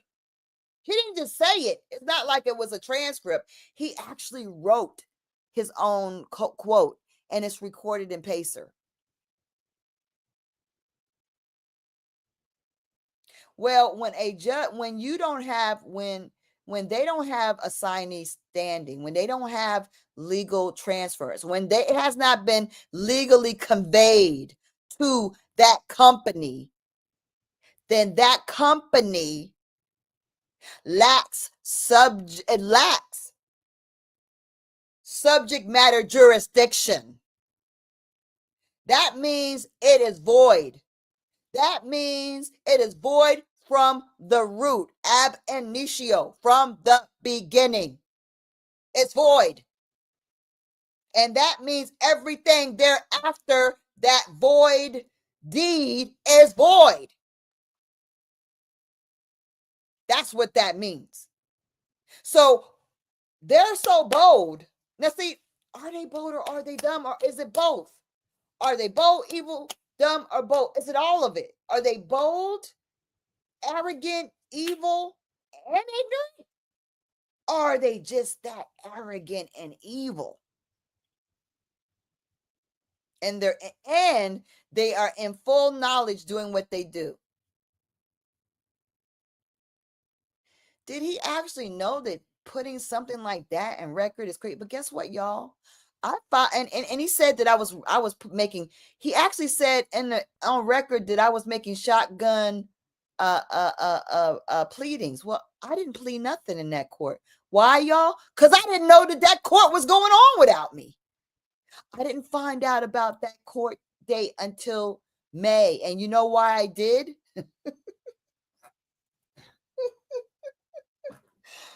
Oh my God. So in March,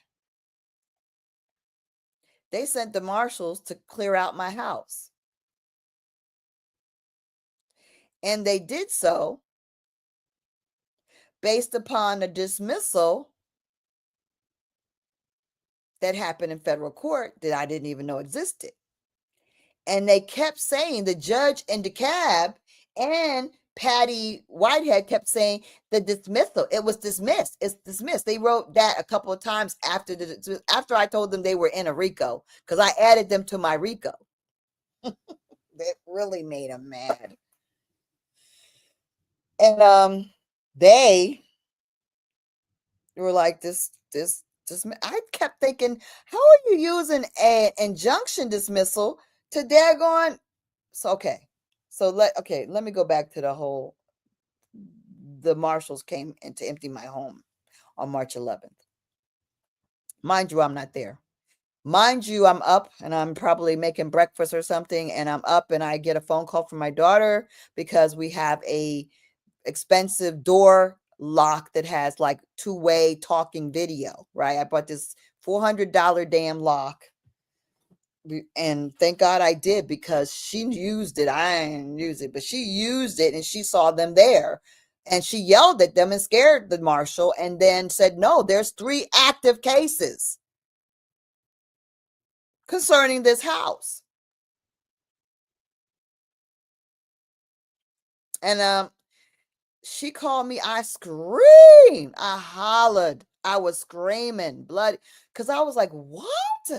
So then she gave me his number, and I called the marshal and gave him the case numbers, and they put everything back. Actually, people that don't know me, I don't know, we're somewhere in the neighborhood. When my daughter drove up, they were just putting a couple more items into my garage.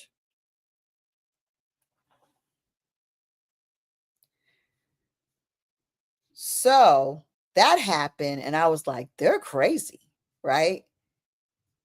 And I still didn't understand why they were able to do that. And guess what? They used the expired dispossession order from when I, was first in magistrate court, and they said you got 5 days. They used that from August. Now there's a rule, I found it online, on in their website for the court, that they're not allowed to use expired dispossession orders. It can't be any more than 3 months. We're talking 8 months or something like that. 6 months. They use that expired disposition, and they wrote on that disposition order sovereign citizen, like sovereign citizen. Somebody wrote, they wrote sovereign citizen on the paper. I can show you the one that was on our door before, and the one that I found in the courthouse when I was there to tell them about my review and file it back into the magistrate court to let them know I had an active case on it, so they wouldn't dispossess my house. I saw on the screen when the lady was looking at my case, the disposition order was copied into there, but her copy said sovereign citizen on it.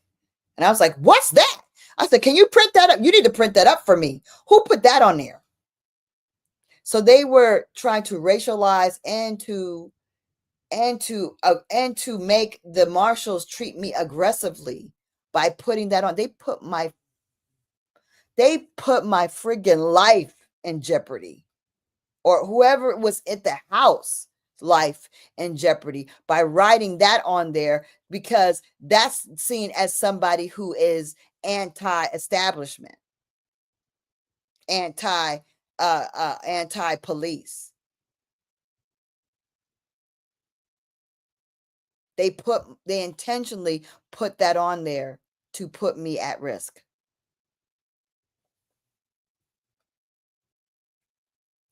So then I'm still not really knowing how that happened, where I had all these active cases and the marshals came. But I know that these judges and people must be really crooked, because all this time they didn't say anything, and they only said anything when the marshals came in that didn't work, and they were talking about the dismissal. And then after that didn't work, that's when I learned about the other case, because after that happened, I added them. I added them to the RICO, and I informed them they were added to the RICO. I filed another case, a wrongful foreclosure, to add protection, right? And then the they the Patty Whitehead left. The entire law firm left. It was the Rubin Lubin law firm, so they left, and Patty Whitehead is working for them. And then what's his name came? James Carroll, with the James Carroll law firm. James Carroll came in, and he jumps right off the jump. He fights a res judicata, which means it's been decided. And I'm like, what's been decided? And that's when I was like, oh, I know, no, that's what made me look in Pacer. Because at this time, I wasn't even really looking in Pacer because, you know, I had my RICO and stuff, but I wasn't really following Pacer like that. You know what I mean? So I definitely wasn't looking for anything in, like I said, in Georgia. So I had no idea they had removed this. But then when he said that, it made me look in Pacer. And when I looked in Pacer, I saw all that crap that they were writing about me, and I wasn't even there. And neither was Catamount. I didn't appear, neither did Catamount appear, because they were pretending to be in DeKalb County litigating with me. So then I was like, no, we're gonna motion to strike that res judicata based upon the fraud and this and that. So I started just outlining the fraud and stuff, and the fact that it was removed without my knowledge. But then I also, so anyway, so that's when I learned that that's how they were able to say it was decided, because they used in that federal court. But guess what? They didn't use federal marshals. They used the DeKalb marshals. Like I said, those fraudsters and those criminals used DeKalb County marshals to dispossess based upon a federal order. And this is the other thing, y'all. The nuances of law. Dismissal doesn't mean that doesn't give them ownership. That doesn't mean decided. That doesn't end. They did not look at the like he said, he didn't care. He said it doesn't matter if they didn't have assignee value. So what it meant, that he didn't care whether they stole it, my money every month, or they stole stealing my house now. They don't care. So dismissal means you're just dismissing the action. It does not decide or determine. It doesn't determine anything. It definitely doesn't determine who owns it. So they're sidestepping looking at ownership. They're, like I said, all this evasion of the law is occurring. Evading the law, evading, not adjudicating, but evading it. So I'm like, okay. So it's in the federal court. Y'all, that was dismissed in January. I'm finding out May 24th. I'm finding out May 24th that this has been going on since September 26th. So then that's the point when we get back to the whole story of this other attorney from Alabama, that the one who actually took the case to federal court. I start looking into this whole FL, because this is the thing. When I found out, when they attacked my house, when they sent marshals, when they had this secret federal case, I was like, I gotta file a wrongful foreclosure, something else to protect my daggone property. And when I did so, they gave me the same mother. I had filed for her recusal. I'm finding all kinds of fraud. I'm filing on her recusal. I'm filing all these things, and nothing. And she's just ignoring everything. And then when I get the wrongful, you got to pay for these things. I'm paying. We got to give it to the same judge. What? She's corrupt. Heck no. This is my money. Give me my damn money back. What are you talking about? I can't have the same judge. She's doing all kinds of things. She's trying to assist in the theft of my home. She's assisting in the theft of my home. Oh, we got to do it. Ignorance, compliance, compromise, whatever. Go to the administrator for the court. Oh, you just gotta have. You wrote in there that to recuse her. You did write that in your wrongful motion for wrongful foreclosure. Well, you give it some time. And these things take time. I said it is almost a year. It is just a quiet title.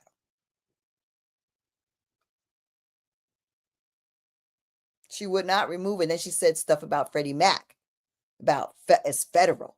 And they act like mind you, y'all, this is what y'all got to understand. Mind you, that I have articles written by me. And let me tell you, these articles that are by the Shore Daily News is the same family that is the chief of police. That is people that work in the court. It's the same Daltrey family. Mind you, the only press I'm getting is the 51 indictments and I'm a fraud and blah, blah, blah.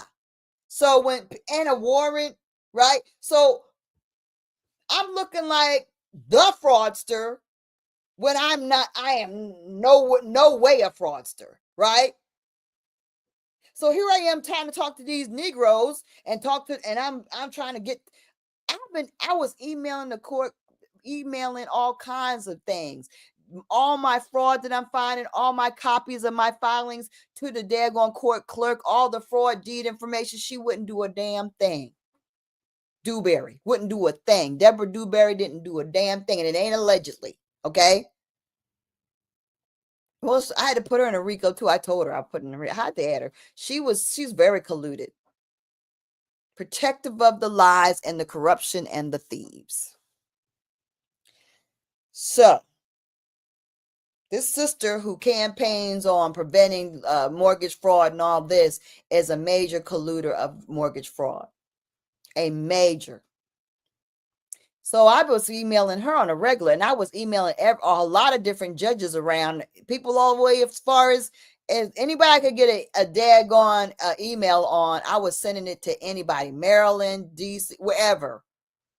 I was sending it to judges, Atlanta judges. It didn't matter. I was sending what was going on with me to other people because I need people to be aware of what is going on. Thank you, Josephine. But yeah, so she's saying it's federal. That's what the miss. Her name is.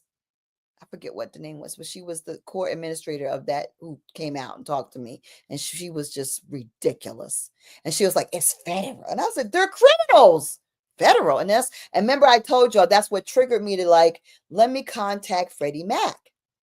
And then when I contact Freddie Mac and found out they ain't had nothing to do with my house, that's when I'm like, this mother sucker is impersonating Freddie Mac. It's counsel. He's impersonating that he is counsel for both SLS and Freddie Mac.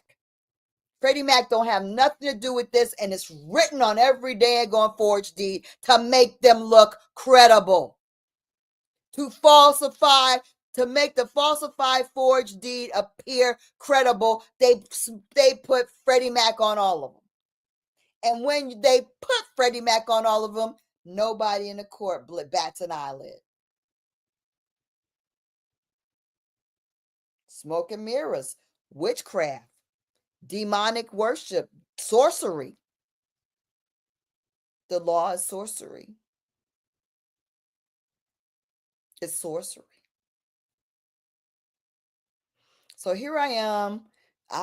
You Google me, you got 51 indictments. Now you got her bonds revoked. Now you got warrant stuff on my, I'm a nurse, master degree, 30 some years. I don't do nothing. Like, what in the world? So I'm being daggone painted. You look at me, you think I'm some weird fraudster, and I'm sitting there like, these people are frauds, they're taking it. And nobody, I'm looking completely, I'm looking like whack. We used to say, I'm looking really whack. So there's that.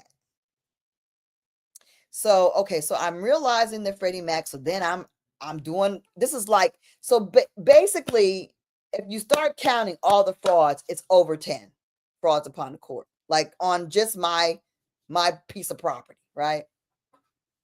And I put the final nail in the coffin when I said Freddie Mac was being impersonated by this lawyer. When I put that in to DeKalb County Court, and that was just a few weeks ago, a week or so ago, that judge came out of her hole. She finally filed something, honey. And she filed a lot. She filed a lot. When I said that lawyer is impersonating Freddie Mac, oh, she came out. Yeah. Hydra came out. Oh, where's her picture? Y'all ain't seen this heifer. Let's see her. Let's see her. Let's find this person. This person is that's she's hunting me, boy. She got a she trying to get me. She's trying to get me, y'all. I don't know what they think is going to be the outcome if they actually get their hands on my house. Like, this is all based on fraud. Like, all of it is fraud. You cannot tell enough lies to make a fraud the truth. So how is that going to hold up? How is this not going to end in a wrongful foreclosure? How is it not going to end? I mean, the paper trail I'm creating is immense. Oh, yeah, here you go. Look at this.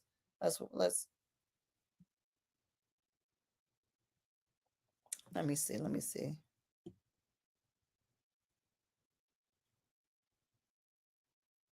Oh, I'm not gonna do that. Okay.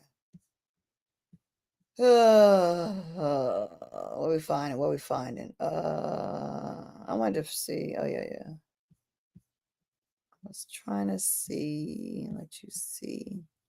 Sometimes it's good to just see who you're working with. Do I have it?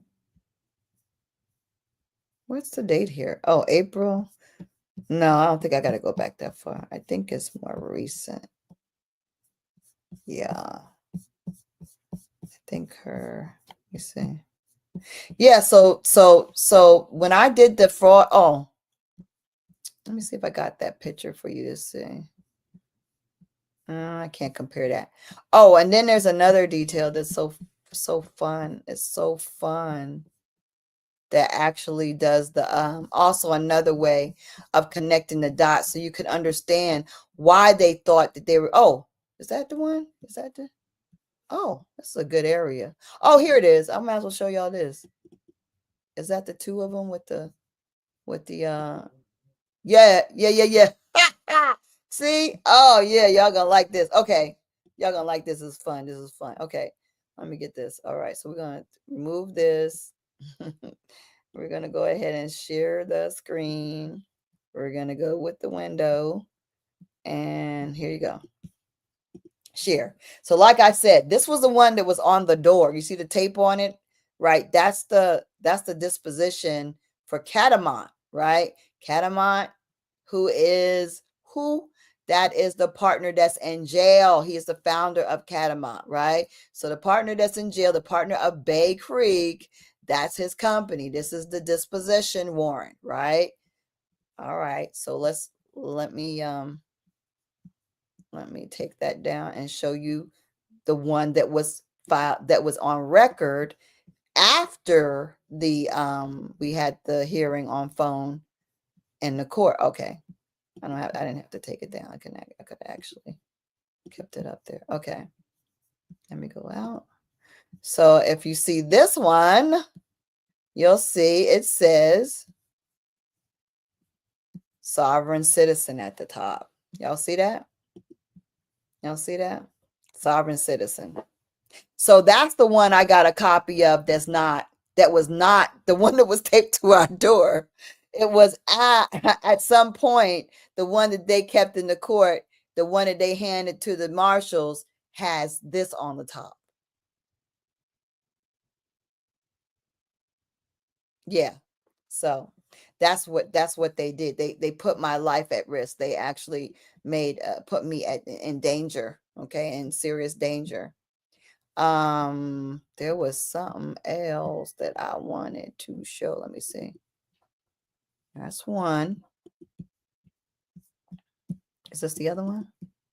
No, that's the same one. Okay. I want to show you two different ones, but I don't have it. Oh, I know I should go to RICO. I have a RICO thing. Maybe it's in there.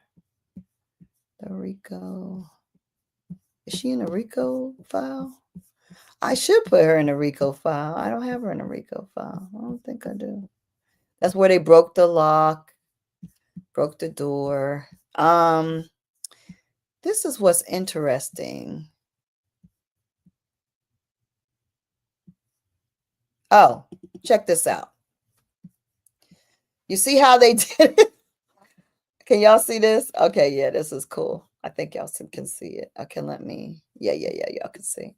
So you see how that's how they put themselves in as grantor with me, right?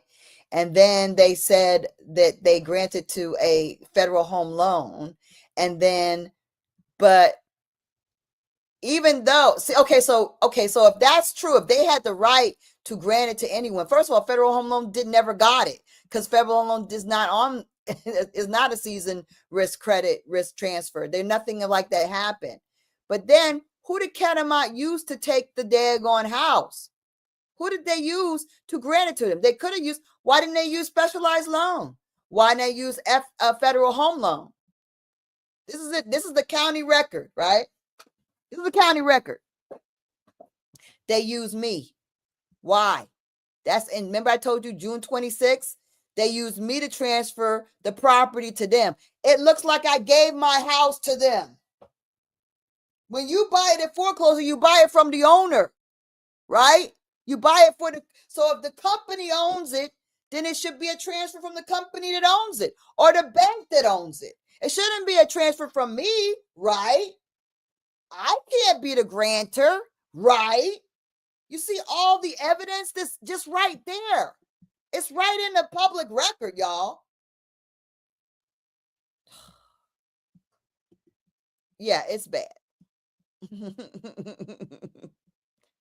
So yeah, it's some dirty stuff, man. It's some dirty stuff. So yeah, oh, and that's where see how that mush on the steps, that's how they served me with my civil suit in Virginia. That's my I didn't find out I had a civil suit until that it was filed in May. I didn't find out it existed until September. And that's how I found it. They were already going and they were trying to stall because I wasn't, of course I ain't show up. I ain't know nothing, but they still wanted, it's really off theatrics for me. So they was waiting on me to figure it out. And had my, one of the attorneys tell me about it. I can't, y'all. I can't.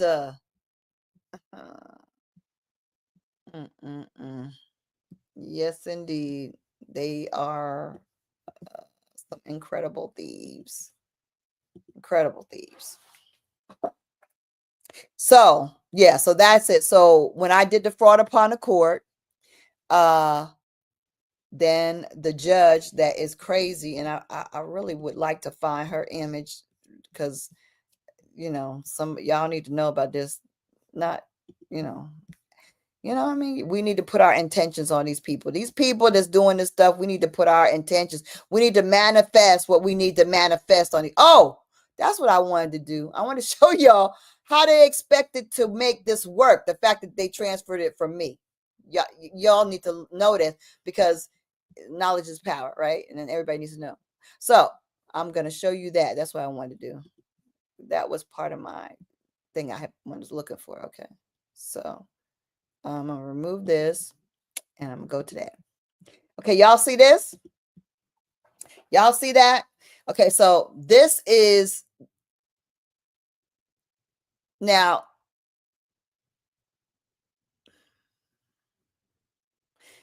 They made this company disappear. This company is supposed to be like the parent company of Bay Creek, but they made it go radio dark, right? It doesn't exist anymore, right?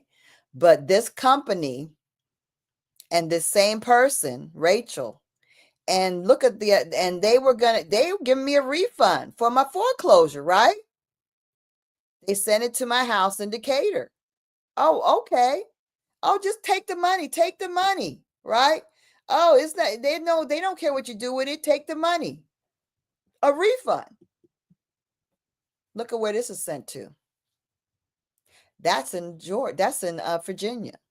That's where my civil suit paperwork was on the steps.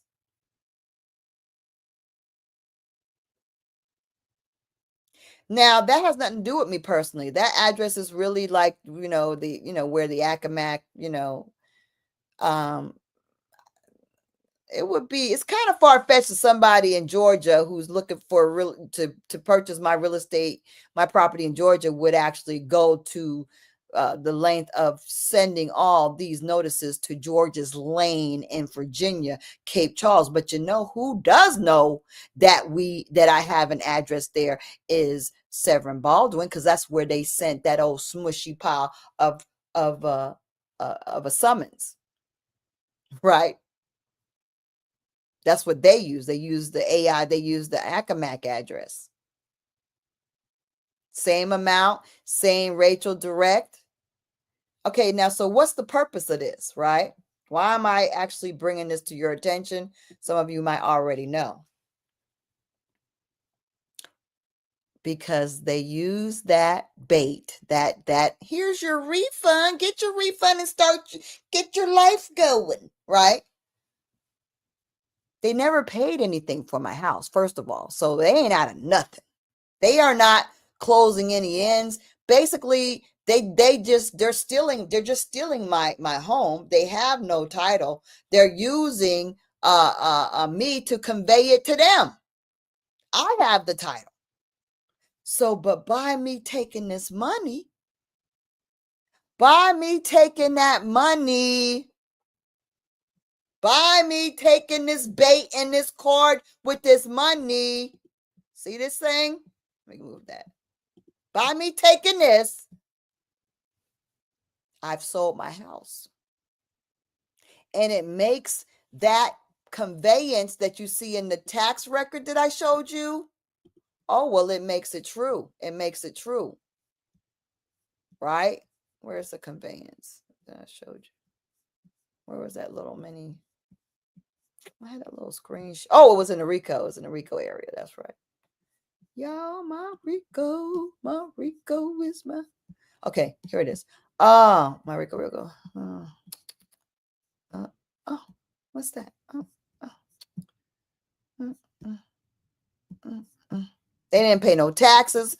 I am paying the taxes, and they sitting there trying to act like it's that. Look.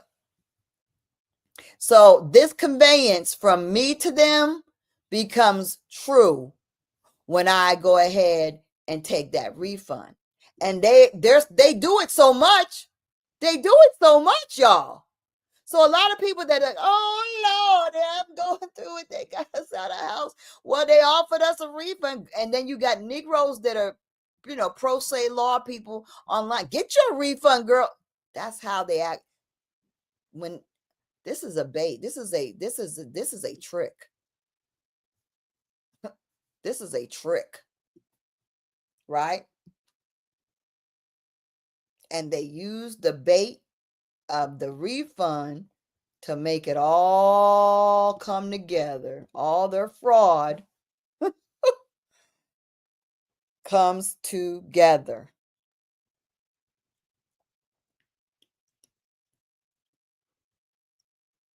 No, if as long as they can well, see, they weren't served because they just let I wasn't served because it was left on a daggone stoop.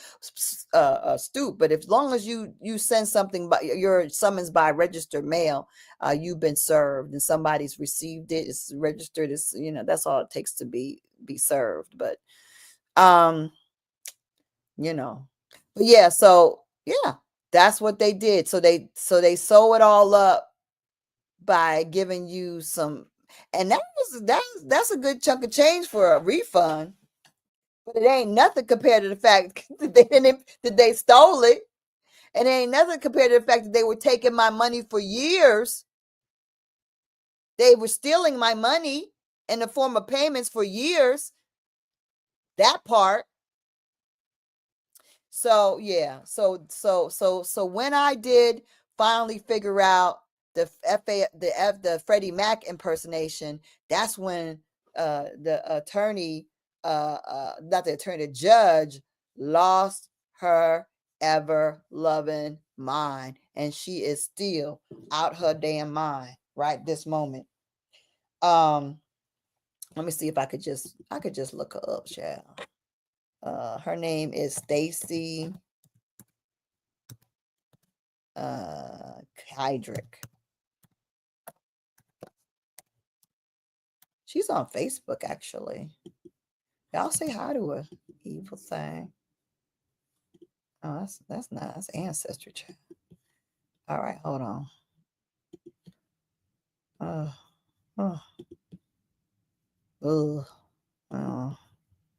I always keep so many windows open, but it's never gonna change, so y'all can just whatever. But anyway, so basically, Miss Stacy, Miss Stacy, when I mentioned when I filed the fraud on the court with the impersonation, honey, she closed down all 3 of my cases. She dismissed every motion from the inception, which was August, all the way through. She dismissed everything that she had been ignoring. She closed and dismissed my cases. She barred me from being able to file into any cases. Yeah, she violated my rights. This is her. Here she is. Let me see if I can get you to see this. Yeah, let me, I'm going to let you see who she is. Hold on. I got to move that, remove it, and then I got to, ooh, chair. Oh, here it is. And I'm going to,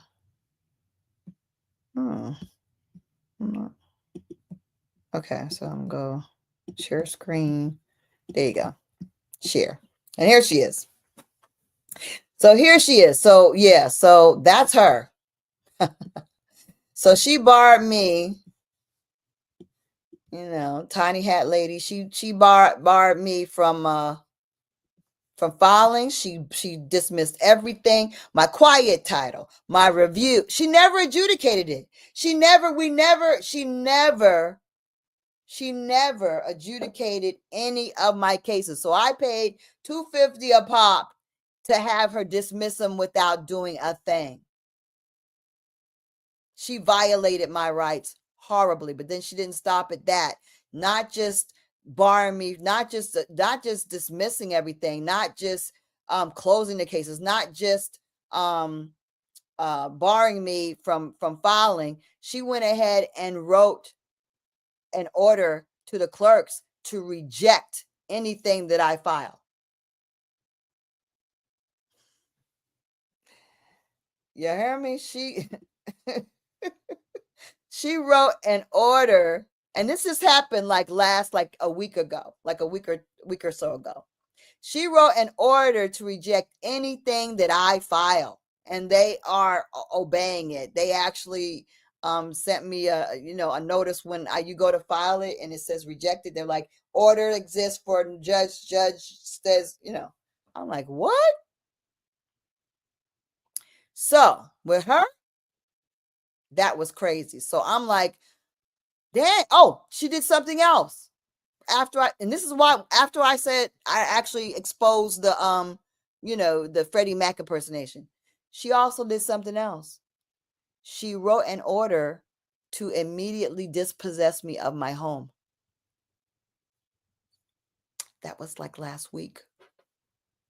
She wrote an order to without, like I said, she didn't adjudicate dispossessing.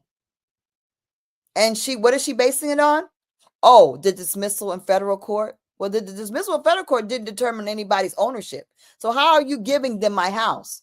Because everything they have is a fraud, and I've said it. And you see that you are required by law, when someone says fraud upon a court, to address it. She hasn't. No one cares. No one cares that she is the biggest criminal there is, and that all these people are colluding are criminals. They don't care. And we are, as taxpayers, are paying for people who are robbing us, who are assisting robbers.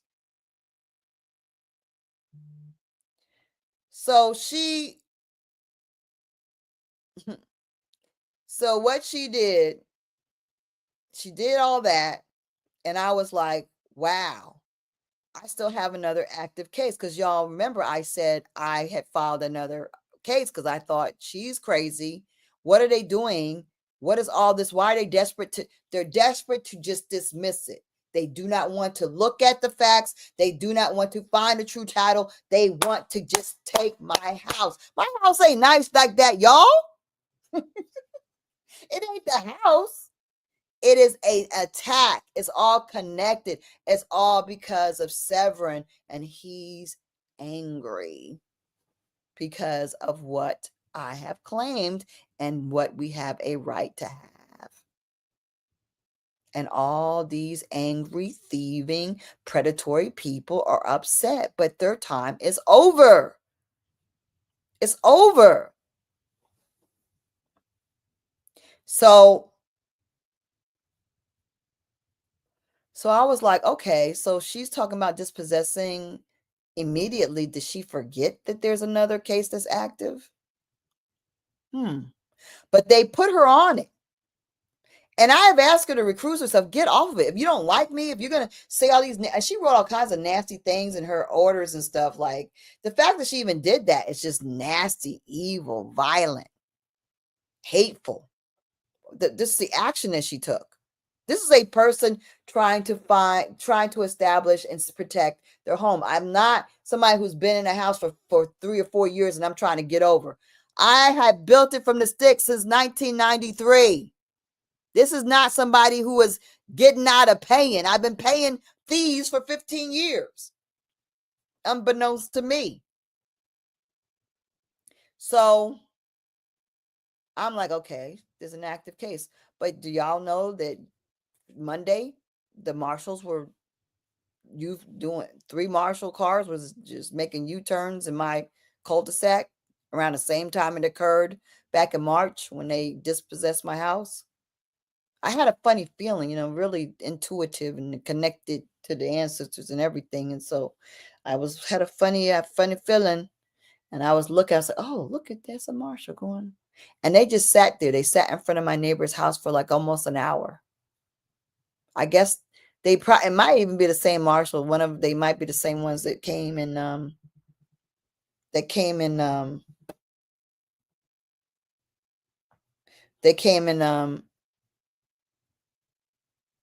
March, because they were probably just looking up the information, because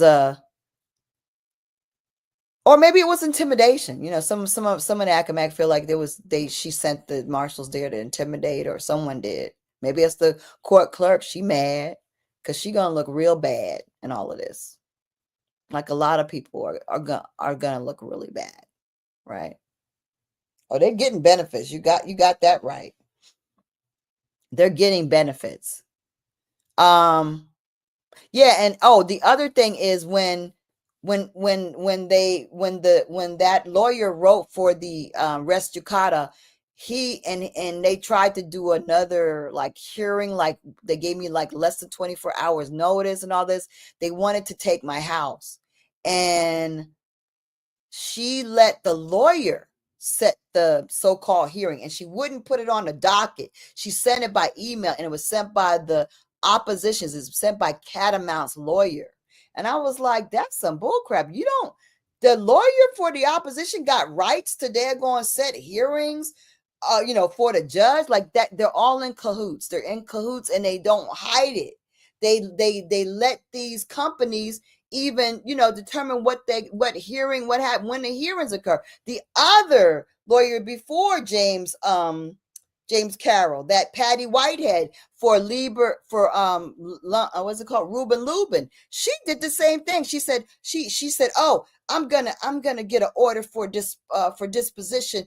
Can you give me put that in the docket, or do it? She was bossing around the clerk, sending daggone communications to the lawyers, to the judges, bossing them around. Patty from this corporation, this daggone Reuben Lubin, was bossing around, just like James, who was the new lawyer group. He was bossing around, directing when they're going to have a hearing, directing what's going to happen. It never was emanating from the court. It was emanating from these corporations, and I have proof by email. That should have been on a docket. They doing dirty, underhanded stuff, and these corporations are controlling them. They're getting paid off big by these corporations. These people are bought and sold. They're criminals. So I'm like, okay. So I got a wrongful foreclosure, and I went and added a judiciary review, because I'm like, somebody got to look into this woman. And I had been filing complaints to her with the, council for, judicial council of whatever thing, JC something, I forget how it goes, GJC. I filed like 3 or 4 of them. She used to be on that council. They just booted it out like it was nothing. Okay. So I said, I'm going to get another judge, and I'm going to file something else, because I was really upset I couldn't file into my cases. They had dismissed all my other cases. So, and she had my other wrongful foreclosures, and they wouldn't remove her. She won't remove herself. She is working for these daggone demonic criminal RICO racketeers and real estate RICO racketeers. And so what I did was I filed the judicial review in the DeKalb County Court.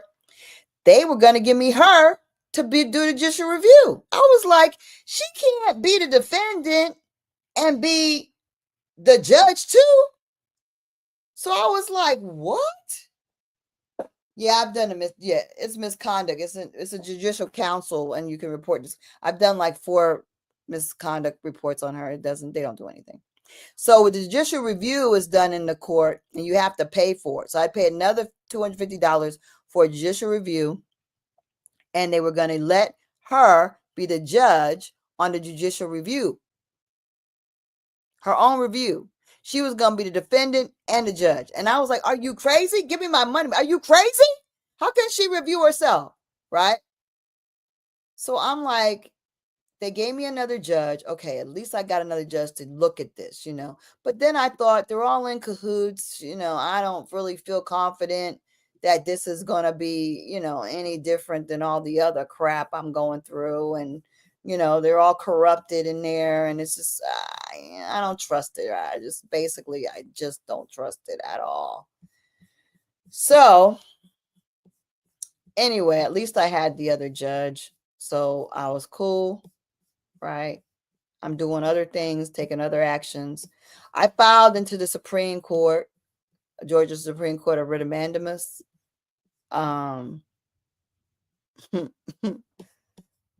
Yeah, they assigned her with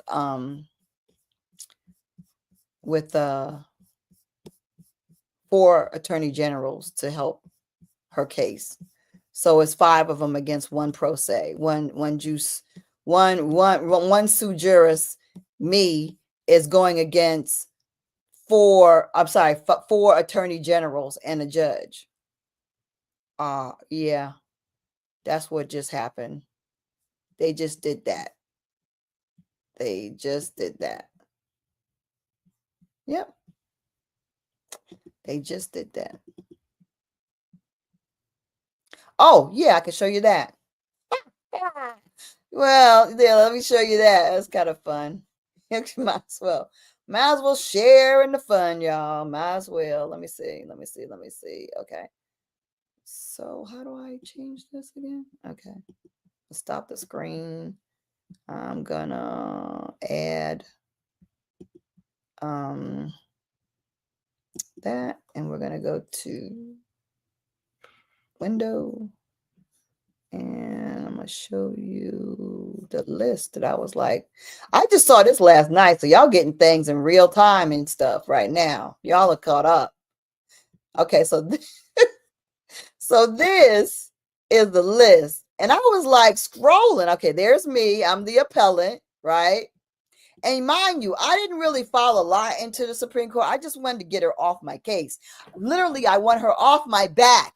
That's all I wanted. I want to you just get them to correct her from this daggone off the rails behavior and give me another judge. That's what I want.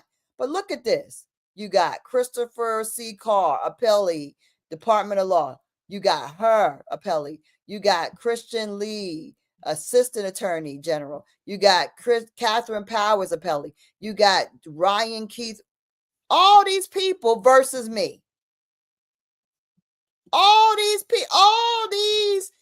Do y'all see that? All these versus me. Look. I was tripping last night. I was like, oh, okay. But guess what? Why do they have it? I don't think I filed it into 749. Well, I guess that's the issue. Yeah, I guess that's the issue. That's the 7914. That's the quiet title.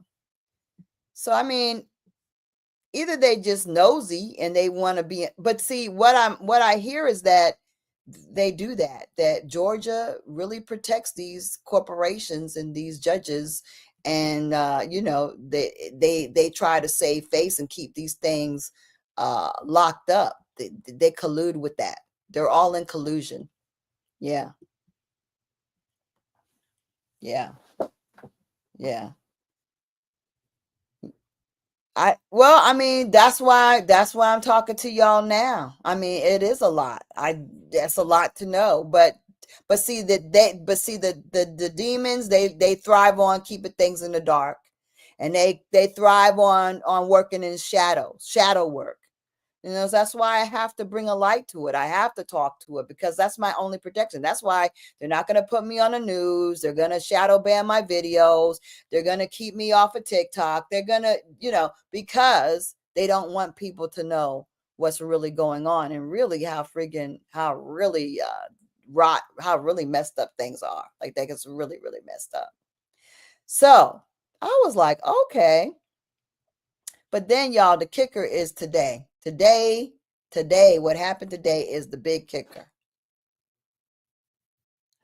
So I'm filing in to another court because I got, like I said, 12 different cases going on. 12. And I look at my phone and I see a message, email from the courts, like something happening in the cab, right? I look at it, and y'all, they done sent, I don't even know, I think I can, it's not showing up on my thing, but I can share it.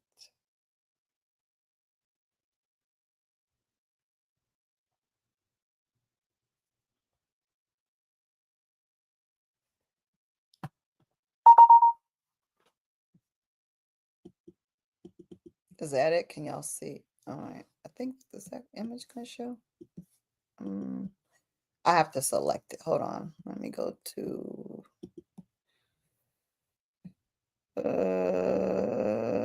I guess I gotta stop screen and then go back and share screen and then go to window.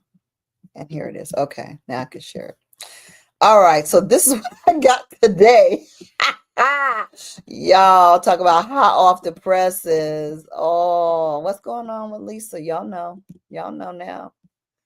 What's going on with Lisa? What's happening? Y'all are up to the minute now. Y'all got it all. Y'all know it, everything. Okay.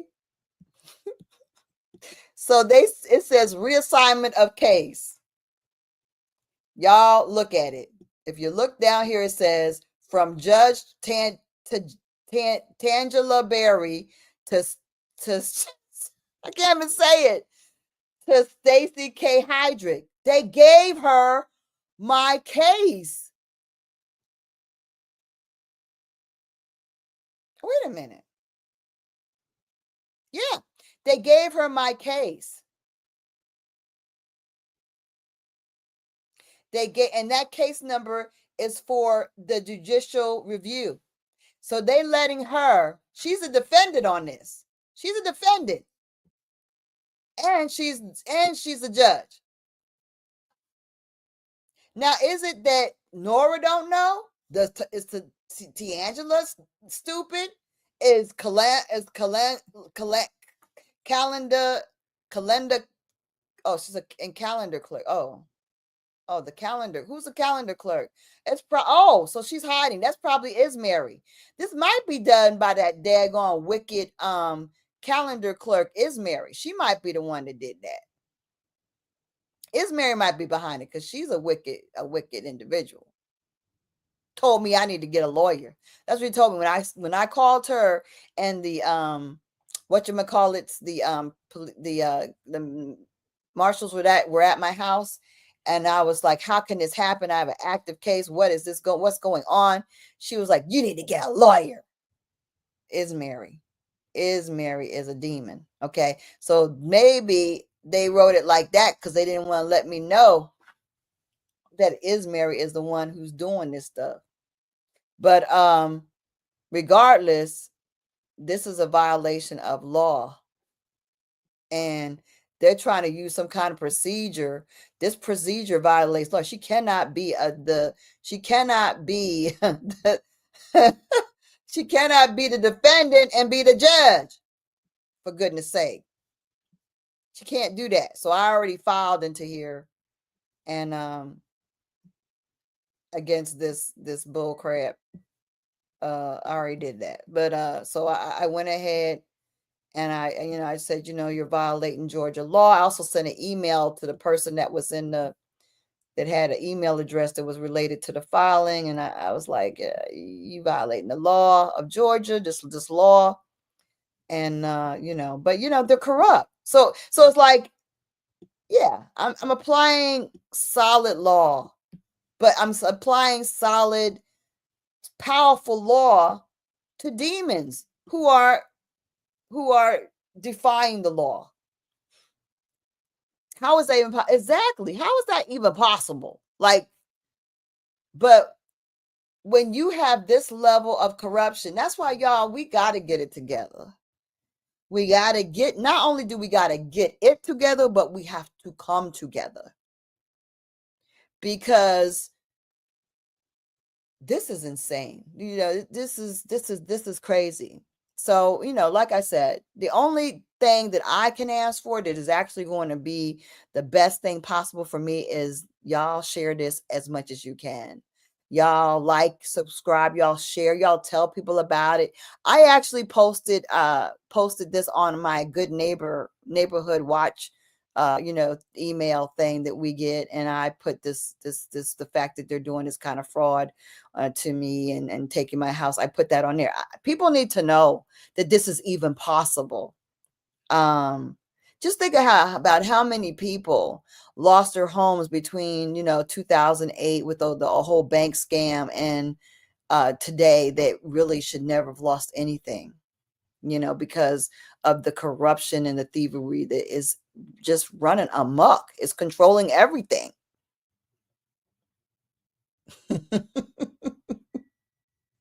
Right. There's exactly. She ain't supposed to be giving no. See, they're out of control. I mean, who says that? And she hung up on me too. She was like, "You get out of here," and hung up on me. That's the. And I wrote to the to the head of the clerks, the clerk of the court, Dewberry, about it. She just ignored it. I said, but you're responsible for these records being forged. You should care about they're being forged. In fact, you should flag them and remove them, or at least flag these records. You have a responsibility. She don't care. I contacted the district, the DA for DeKalb. I have emails with her and the DA. They don't care. Oh, it can be very stressful when you're going through these legal these disagreements, these legal property of that's what.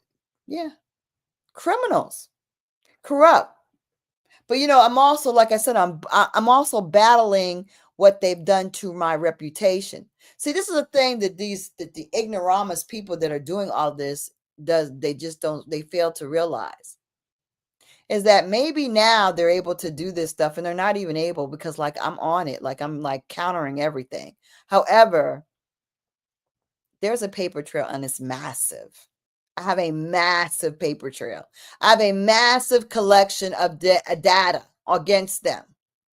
So at what point do you realize that you're going to lose, and that you cannot get away with this without a wrongful foreclosure and a wrongful prosecution?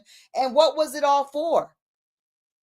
Because one dummy is mad and wants to use his powers and connections to hurl daggone violence at one woman, and he exposes this entire corrupt RICO situation. You idiot. What an idiot. And there are going to be people that will go to jail because this is a bad thing. And there are and I hold hope and belief that there are some ethical people who will find this appalling and will find this to be extremely corrupt and unacceptable. Oh, did you? Yeah. Well, you know what? We need to work on that. Like, we need to, like I said, we need to start being an army. We have to have an army of people that come together and defend each other. And that's part of being a true confederacy. We need to have powers within ourselves and protect each other, because that's what needs to happen.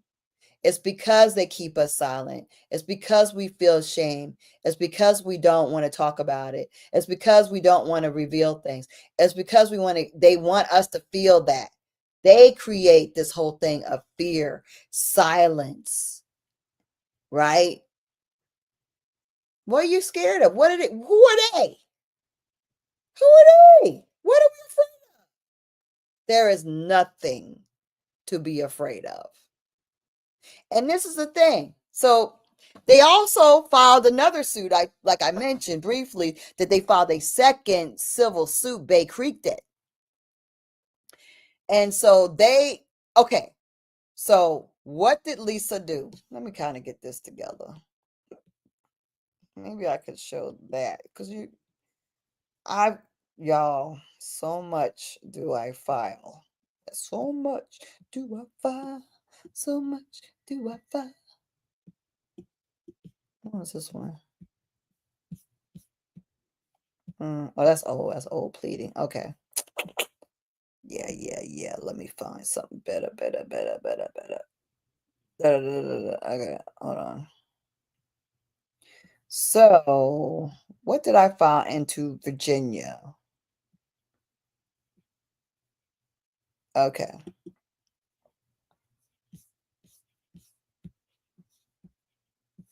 Now, that wasn't the best one. That's like an adjunct.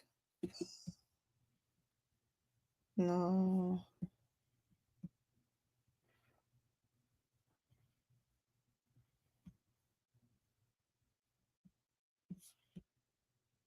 Virginia. Okay. That's the one. All right. So I put our emblem on it, and I was like, Okay. Now I'm going to have to figure out how to show it to you. Show it to you. Show it to you. I'm going to remove this. I'm going to go to here. I'm going to stop it. I'm going to start it again. I'm going to share screen. I'm going to find a window. And I think it's there. Yes. All right. So here's what I file. So if you want to see how I actually file into the Virginia, because what actually I did was I told them I'm not showing up anymore. This is a sham. So basically I said the Accawmacke Nation expulsion of state jurisdiction and final declaration of nullification of subject matter and personal jurisdiction, void prosecution, federal trespass and violation of Indian Non-Intercourse Act and pre-colonial patrimonial law, land law.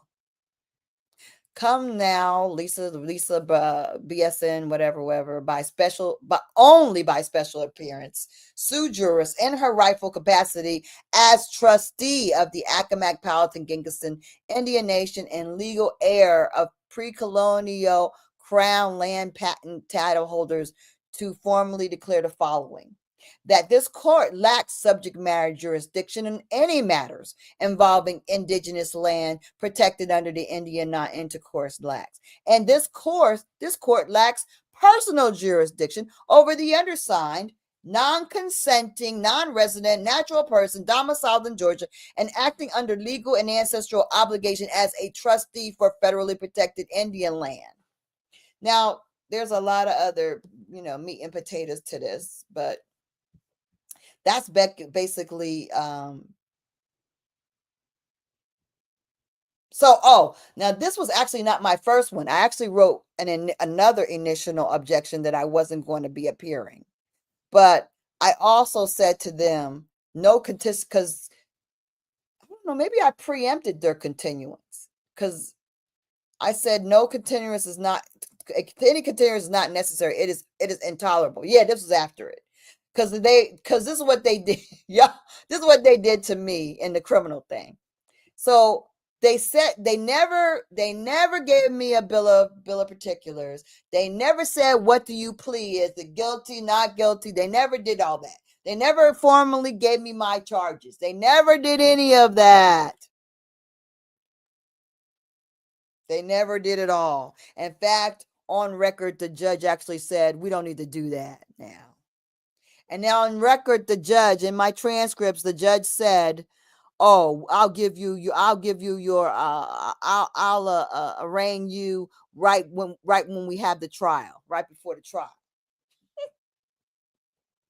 So the trial was set, and then I filed my RICO, my habeas, and then it was reset, and then to July 8th and 9th. And then along the time of probably May, I was like, why am I doing this? Why am I participating in their sham? Like, why? Why would this? It's all fraud. It's all fake. Right? I gave them time to see if they were actually adjudicating something with some honor and some realness, but they're not, because it's all a fraud anyway. It's not a crime. And they won't. And as I filed, y'all, I got so many things, so many dismissals and stuff. I filed motions of this motion. Child, he ignored everything. So the last time we had a hearing was in March 31st, and I gave them. We served them with the RICO. We served the ones that were there with the RICO, and I spoke in our language, and I did declare my trustee status, and I kind of reset. I was trying to reset everything and be clear on how I was presenting and how we are, and that the land, what the land is. So basically, I reset, established all that, and after that, like I said, they never even like made an arrangement to have any kind of like I said, arraignment. He said he didn't care. It'd be the day before the trial. The as far as the trial, how are you going to have a trial without even actually picking the people for that trial, and they never even arranged for that. So I was like, this is a whole big scam, and I'm not going to participate. So I told them I do not consent. I do not consent to further involve myself in this because they have no jurisdiction. It has been proven false that they have any intent of anything except to intimidate and terrorize. So basically, when he got that notice from me that I wasn't going to participate in their reindeer games of this sham of a trial that can't be a trial because it's not even a crime, and you're not even trying to actually conduct it because you don't have anything to present as a crime. So when I did that, he immediately sent an email or something saying that, oh, there's a hearing set for, I guess, 5 or 7 days away, which is impossible because that doesn't, you don't know my life. How are you going to just set a hearing without me saying, okay, that day works for me? I already told him I wasn't going to attend anything, but he set a hearing so that he could actually take my bond, right? Revoke my bond. So he set a hearing for nothing in order to revoke my bond. So when I did not show on the 23rd, that's what he did, and they put it on the docket that they revoked my bond. They had a newspaper person come, and she put in a newspaper that they revoked my bond. Okay. But what did they do about the trial date? Because that was way in advance. The trial date hasn't happened, right? We're weeks in advance of the trial. So what is this hearing for? That you're going to revoke my bond over it? There is no purpose for the hearing. You didn't state that. So basically, he revoked the bond. They have a warrant for my arrest for what? I am not a danger. I have taken nothing. I've stolen nothing. I have nothing to show for anything, and it's not a crime. But my record is soiled. My daggone career is destroyed as a nurse, and I cannot get a job because what they have done to my background check. So I'm like, okay. Then he sends out a notice of continuance. And if anybody knows, that means that they are going to delay the trial. They're putting it off. And according to his communication, he's delaying it indefinitely until I decide to show up for the trial. But I told him I'm not showing up to anything for you all. I didn't show up for the civil hearing. I'm not showing up for the trial. I did not show up for the trial. That bad day is come and gone. I didn't show up for any. I am not participating in this sham. I'm not doing it. Okay?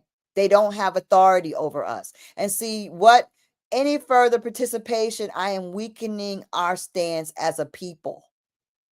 Any further participation or any type of consent to what they're doing any further is I'm weakening our stance as a people.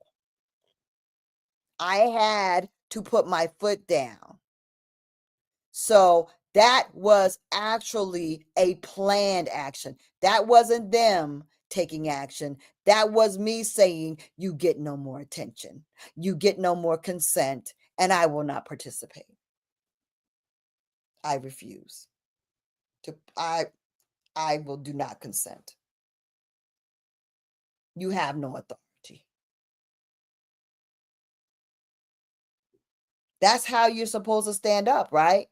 They don't have authority, and we need to stand that way. But nobody ever does it because everybody's like, I want to get along, gang, and I need to do, I want to get my grant, and I want to be, okay, I get you. But see, in order for you to actually get to be like, I'm going to get my land back, you got to fight them. You can't collude with them because then they give it to you and they put it in their trust. They give it to you and they let you be stewards of it, but you don't get to build what you want on it. They are going to put you in a chokehold. You can't dance with the devil. You got to give the devil its due, and you got to put the devil in his place, and you got to say, look, You got to cut it up. You got to cut the head off. You got to cut the head off. And you got to teach them. You got to train them that, no, you can't treat us this way. Sorry, no. Sorry, no, that doesn't work anymore. Sorry. I know you've never seen this before. I know you don't know how to respond to this. But this is what our ancestors were, and we are our ancestors. And we're not accepting your behavior. You got to go. You're dismissed. You're dismissed. So that's what it is. It is that they're trying to create and manifest things and fear, and everybody's supposed to be, oh, poor this woman, look at her, look what she did trying to get land. Don't be trying to go for that old patent. Who cares? All we got to do is gather together and know who we are, and we can buy some land. That's what y'all supposed to be doing. That's what they're doing to y'all. Meanwhile, y'all got millions and millions and billions of acres, and you're sitting up there, well, let's get together, and all of us get together. We get an acre here, an acre there, and we can do a compound. No, you're not supposed to do that. You already own it. Why are you going to buy it? They owe you the land plus everything, plus every benefit, all the benefits, whether you want welfare, you want social, whatever they giving out, you supposed to have it. Ain't nobody supposed to have it. We eat first. We eat first. They've taken everything. But we don't understand our rights. And it's not enough to know it. You have to show it. And it's not enough to show it. You got to train them. They have to relearn that you can't continue to abuse us. It's not acceptable. We can't have it like that. We won't have it like that. They can't. And you know, I'm a good person. I'm nice. I'm caring. We're going to talk about the property and how you can look at your deeds and how you can look into the tax information and how you can look at your patents and look at your families and your genealogy. I'm going to do that on my next time I talk to y'all. But every property that was partial that was claimed were vacant properties. They were not occupied.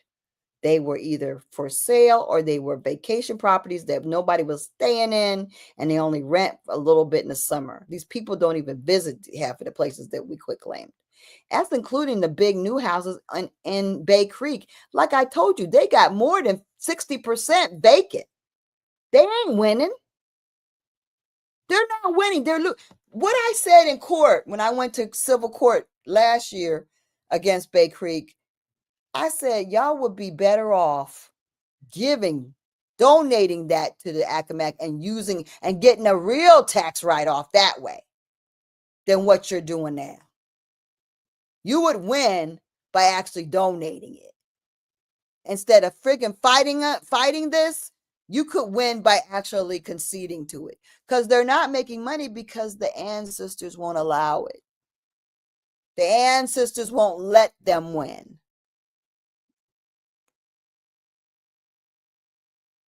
The creator won't allow it. Their time is up.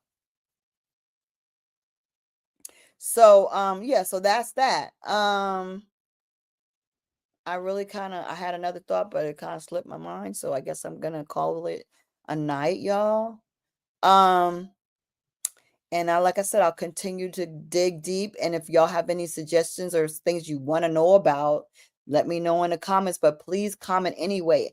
I did share some things in here, like people, places you can contact. Please do contact these people. They are criminals. They need to know, people need to know, they need to know that we know what we know about them. Share this information, this contact, talk about it. People need to be protected. I don't want anybody going through this that doesn't need to. I don't want anybody losing it. You know, they're taking your daggone property on theft. And you're losing it on a technicality. You just not knowing what your rights are and what they've done wrong. That's messed up, y'all. These criminals have to be stopped. And because they attacked me, they've left their bellies exposed. They've left more than their bellies, their hearts, everything. All their vital organs are being exposed thanks to this one man's vengeance. This is pure and simple personal vendetta and retaliation by Bay Creek and Air Hall and those daggone oligarchs or wannabe oligarchs. I don't think they have that much money, because if you really were that rich, you wouldn't be so desperate. You feel me? Anyway, y'all, thank you so much. Thank you for appreciating my sharing. And the best thing you can do is to share the information. That's the most powerful thing. Make clips of it. Share it on other, content, other places, on, to your different groups that you're in or whatever. Appreciate it. And everybody have a great night. And I'm going to say the way we say in Powhatan, Accawmacke Powhatan, good night, or if not good night, but farewell. Anna.